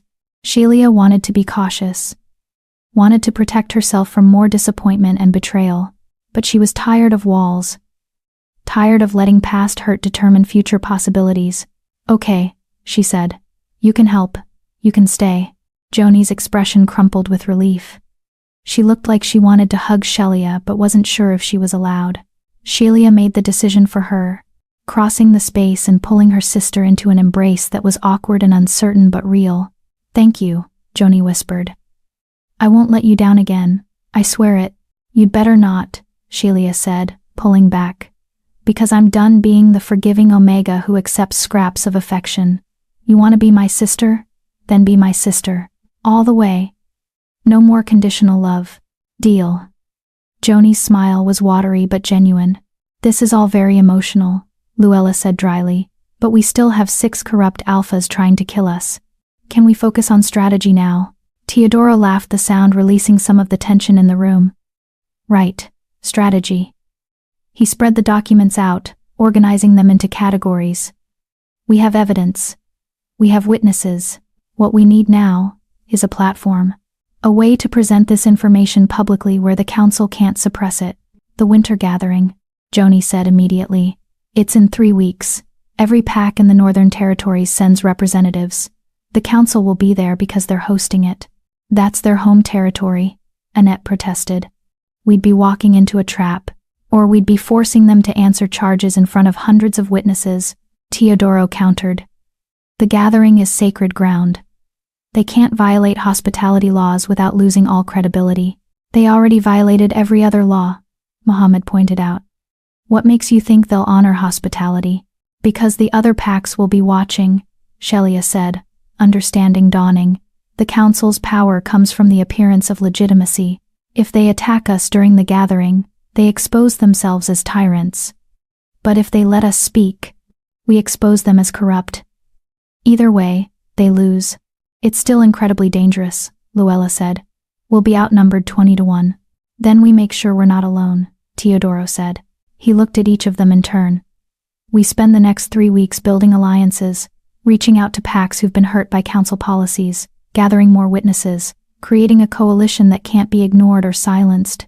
And we train, Annette added, looking at Shelia. If this goes wrong, if it turns into a fight, we need to make sure everyone can defend themselves, including the Omega who's never had combat training. Shelia opened her mouth to protest that she knew how to defend herself, then closed it. Because Annette was right. She knew how to survive, how to strategize, how to outwit. But actual fighting, against trained warriors? She was a liability. Teach me, she said. I don't want to be the weak link that gets everyone killed. Annette's smile was approving. Good. We start tomorrow at dawn. Hope you like pain, little Omega, because I don't believe in gentle training. I spent 21 years being emotionally tortured by my own pack, Shelia said. I think I can handle some physical discomfort. The laughter that rippled through the group felt like acceptance, like belonging, like pack. Teodoro caught her eye across the room, and something warm and intense passed between them. Pride. Recognition. Something deeper that neither of them was quite ready to name. 3 weeks, he said to the group. We have 3 weeks to build a case, gather allies, and prepare for the fight of our lives. The council thinks they've won. They think eliminating me was the end of their problems. His smile was sharp and dangerous, and for the first time, Shelia saw the full weight of his authority. Not just an alpha, not just a king, a wolf who'd been forged in fire and was ready to burn down everyone who'd wronged him. They're about to learn, Teodoro said, that killing a king is easy, but killing what he represents? That's impossible.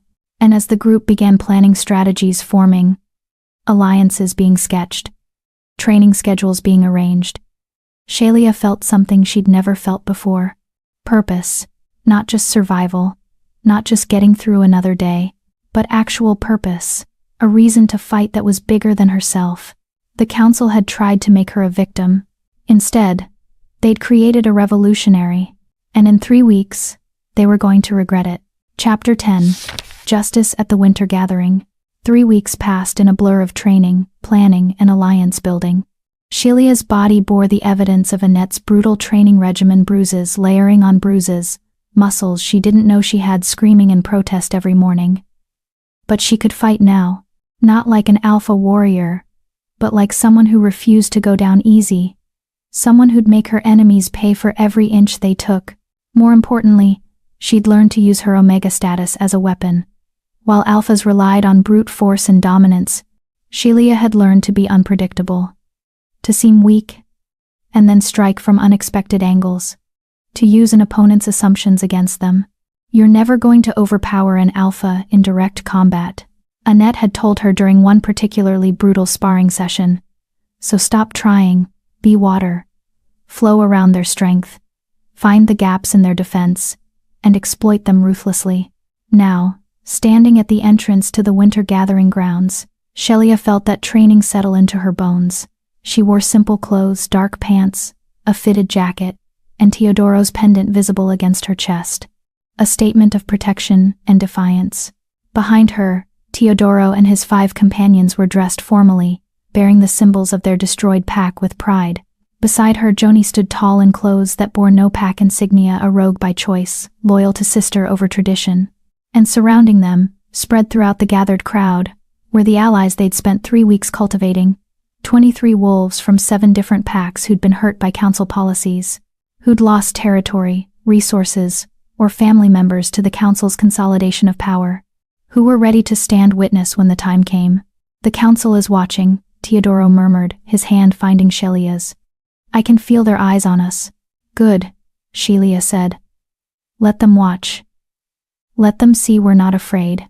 The winter gathering was held in a massive natural amphitheater carved into the mountainside. Hundreds of wolves had already gathered representatives from 42 packs, all dressed in their formal regalia, all buzzing with rumors about the Alpha King's miraculous survival. At the center of the amphitheater, on an elevated platform, sat the 6 council members. Shelia studied them carefully, matching faces to the names she'd memorized. Alpha Philip of Ironwood, 60 years old, silver-haired, wearing his authority like armor. Alpha Chang of Riverside, younger, charismatic, with a politician's smile that never reached his eyes. Alpha Guy of Shadow Peak, brutal and direct, rumored to have killed his own father to claim his position. Alpha Tom of Clearwater, scholarly and cold, the strategic mind behind most council policies. Alpha Francisco of High Ridge, quiet and watchful, difficult to read. Alpha Ted of Stonecrest, the youngest council member, ambitious and ruthless. 6 alphas who'd thought they'd eliminated their biggest threat. 6 alphas about to learn they'd made a catastrophic mistake. Brothers and sisters of the Northern Territories. Alpha Philip's voice boomed across the amphitheater, calling the gathering to order. We come together as we have for generations, to discuss matters affecting all packs, to settle disputes, to honor our traditions. The formal opening continued acknowledgments of territory, recognition of visiting dignitaries, the ritual declarations of peace and hospitality that made the gathering sacred ground. Then Alpha Philip's eyes found Teodoro, and his expression hardened almost imperceptibly. We must also acknowledge a tragedy, Philip continued, his voice heavy with false grief. 3 weeks ago, the royal pack was attacked by hunters. 43 wolves slaughtered in a coordinated assault. We mourned the loss of our Alpha King, Teodoro Wagner, believing him dead along with his pack. Murmurs rippled through the crowd. Everyone had heard the rumors, but this was the first official acknowledgement. However, Philip's voice sharpened. It seems reports of the Alpha King's death were premature. Very premature, Teodoro called out, his voice cutting through the amphitheater like a blade. He stepped forward, and the crowd parted instinctively. Since I'm standing right here, the murmurs exploded into shocked conversations. Wolves craning to see, packs whispering urgently to each other. The 6 council members exchanging glances that Shelia read easily, panic disguised as surprise. Alpha King, Philip said, recovering quickly.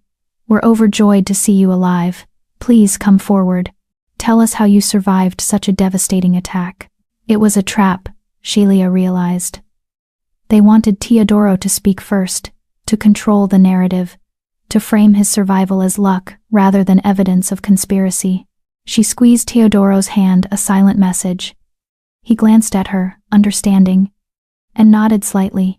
I survived, Teodoro said, moving to the center of the amphitheater. Because an Omega refused to let me die in a blizzard, because 5 members of my pack fought through impossible odds to stay alive. Because we ran. And we hid. And we prepared for this moment. He pulled out the documents Joni had stolen, holding them high. I survived to bring evidence of treason, of corruption, of a conspiracy that reaches to the highest levels of our governance. The amphitheater went deathly silent. Those are serious accusations, Alpha King, Alpha Chang said smoothly. Perhaps grief and trauma have. Grief didn't forge these financial records, Teodoro interrupted. Trauma didn't create these communications between council members discussing my elimination. Pain didn't manufacture the tracking device that was planted in one of my wolves to ensure the hunters could find us. He gestured to Mohammed, who stepped forward and pulled aside his shirt, revealing the scar where the device had been surgically removed. Another wolf, a tech specialist from one of their allied packs, held up the actual tracker, its serial number visible. This device, the specialist called out, is military grade. Hunter issue. It was implanted during the initial attack and used to track the Alpha King's movements for 3 days.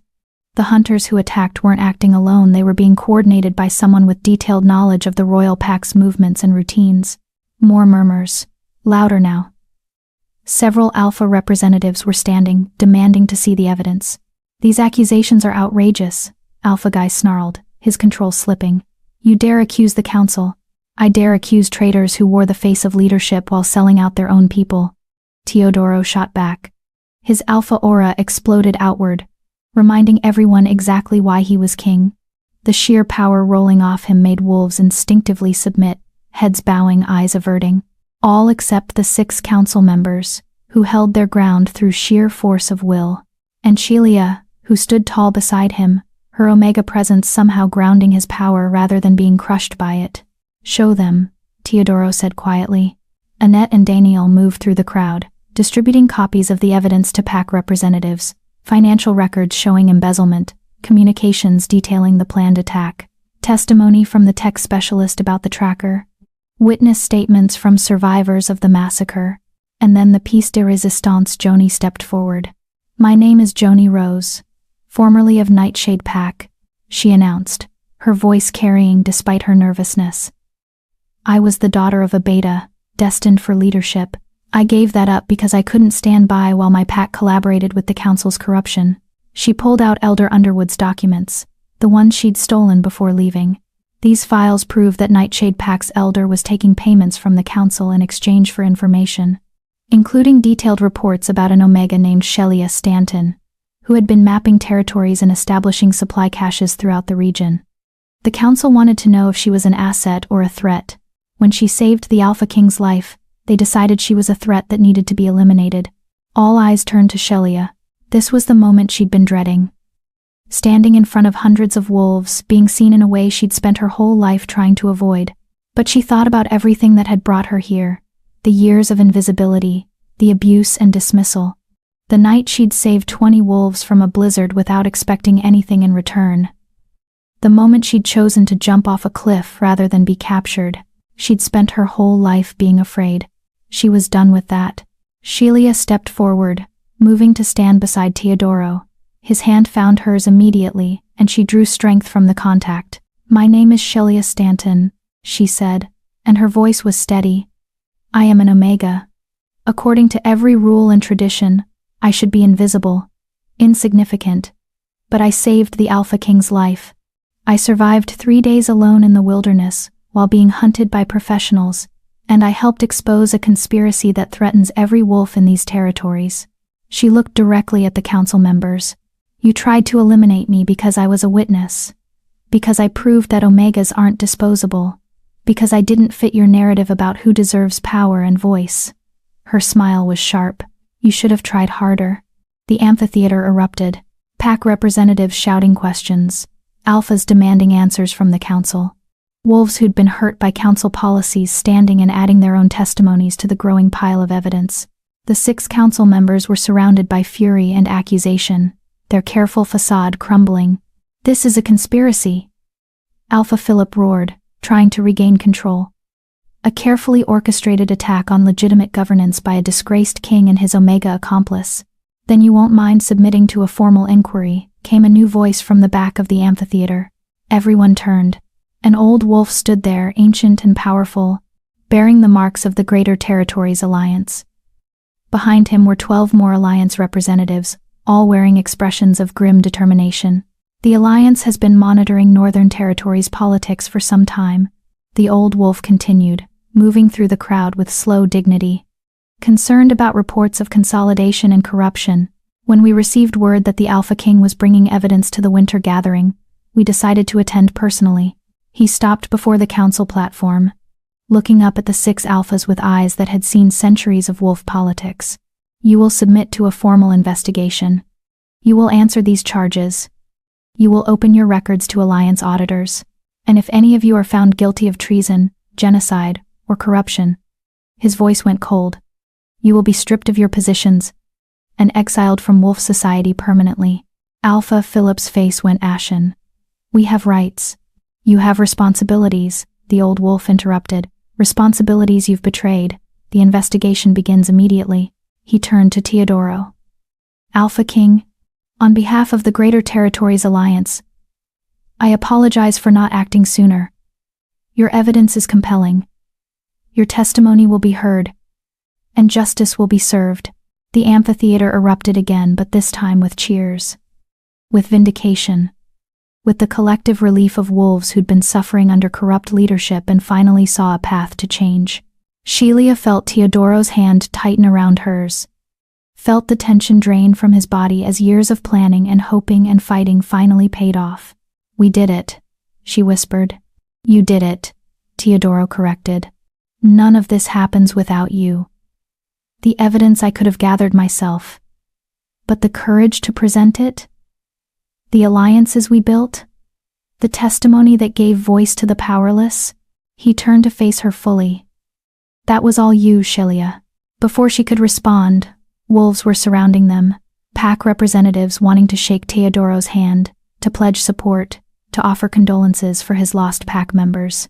But many of them, more than Shelia expected, were approaching her too, thanking her for giving voice to Omegas, for proving that strength came in many forms, for showing that the lowest-ranked wolf could still change the world. Joni appeared through the crowd, tears streaming down her face. You were magnificent, she said, pulling Shelia into a hug. Absolutely magnificent. So were you, Shelia said. You gave up everything to do the right thing. Not everything. Joni pulled back, smiling through her tears. I gained something more important. My sister.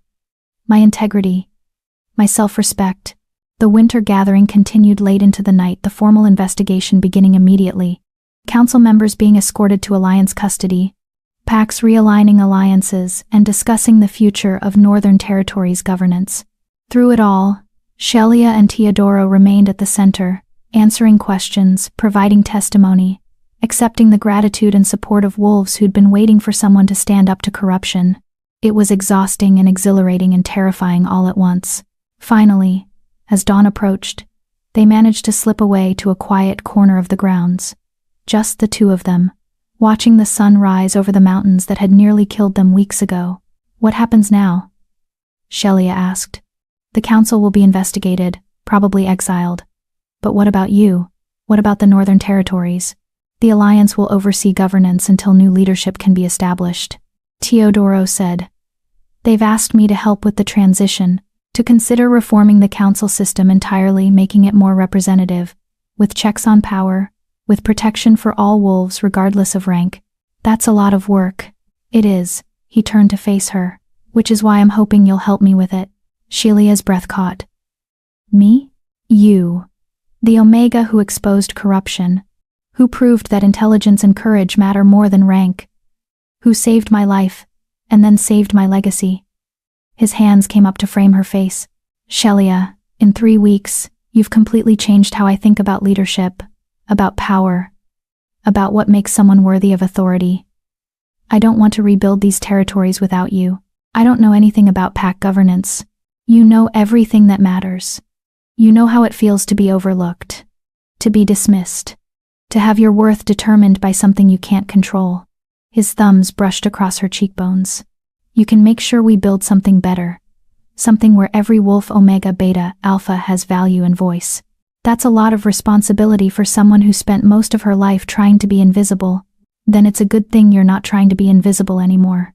Teodoro's smile was soft and proud, and filled with something that made Shelia's heart race. You're the most visible wolf in the territories right now. The Omega who changed everything. What you do next will inspire hundreds of others like you to believe they can change things too. The weight of it settled on Shelia's shoulders, not crushing, but grounding. Purpose, legacy, the chance to make sure no Omega ever felt the way she'd felt for 21 years. Okay, she said. I'll help. On one condition. Anything. No more secrets. No more protection bonds without asking permission first. No more making decisions about my life without me. She met his eyes. I'm not a political pawn or a debt to be paid. If we do this, if we rebuild together, we do it as equals. Equals. Teodoro agreed immediately. Partners. In everything. Everything. Shelia's heart was racing now, because she knew what he was implying. What the word everything meant in wolf culture. I fell for you the moment you ordered me to stop intimidating people in that cave, Teodoro said. Fell harder every time you proved you were stronger and braver and smarter than anyone gave you credit for. And I'm asking not as an alpha king, not as someone who needs your help politically, but as a wolf who can't imagine facing tomorrow without you. Will you let me court you properly? Will you give me the chance to prove I see you as more than a rescued debt or a political asset? I'm an Omega, Shelia said, even as hope bloomed in her chest. People will say you're only with me because I saved your life. That it's gratitude, not real feeling. Let them say what they want. Teodoro leaned his forehead against hers. I know the truth. You saved my life, yes. But more than that, you reminded me what kind of leader I wanted to be, what kind of wolf I wanted to be. You made me want to build a world worthy of you. Shelia's breath hitched. No one had ever talked to her like this, like she was precious, valuable, worth building a world for. Yes, she whispered. Yes to courting. Yes to partnership. Yes to everything. Teodoro's smile was brilliant, and when he kissed her, gentle and reverent and full of promise, Shelia felt something click into place. Like she'd finally found where she belonged, not in a territory or a pack or a role defined by her designation, but with a wolf who saw her for everything she was and everything she could become. When they finally pulled apart, the sun had fully risen, painting the world in gold and pink. In the distance, they could hear the sounds of the gathering, continuing justice being served, systems being rebuilt, change being forged from the ashes of corruption. We have a lot of work ahead of us, Teodoro said. We do, Shelia agreed. Reforming pack governance, establishing protections for Omegas, making sure the council's corruption never happens again, training the next generation to value all wolves equally. She smiled. But we'll do it together. Together, Teodoro echoed. And as they walked back toward the amphitheater, toward responsibility and purpose, and a future they'd build with their own hands, Shelia thought about the Omega she'd been just weeks ago, the invisible girl who'd spent her life being told she was worthless. That girl had saved 15 dying wolves in a snowstorm, had saved the Alpha King's life, had exposed corruption and changed the course of Northern Territory's governance, had jumped off a cliff and survived to tell the tale, had found her voice and refused to be silenced. That girl, that incredible, brave, brilliant girl was still inside Shelia. But now she was surrounded by proof that she'd always been worth something. That her mother and her pack and everyone who dismissed her had been catastrophically wrong. And when morning came, when the Alpha King took her hand and led her into the future they'd build together, Shelia Stanton, Omega of no pack and every pack, stepped into her power, and she never looked back. And so we reach the end of Shelia's journey from invisible Omega to the wolf who changed everything. Here's something to think about. How many people in your own life have you underestimated because of what they appeared to be on the surface? And how many times have you been underestimated? Shelia's story reminds us that strength doesn't always roar. Sometimes it's the quiet voice at the end of the day whispering, I will try again tomorrow. Sometimes it's jumping off a cliff rather than accepting a cage. Sometimes it's choosing to save lives even when your own is in danger. If you found yourself inspired by Shelia's courage, hit that like button. And tell me in the comments, Would you have saved the dying wolves in that blizzard, knowing it could cost you everything? Or would you have chosen safety over courage? Until next time, remember you're stronger than anyone ever gave you credit for.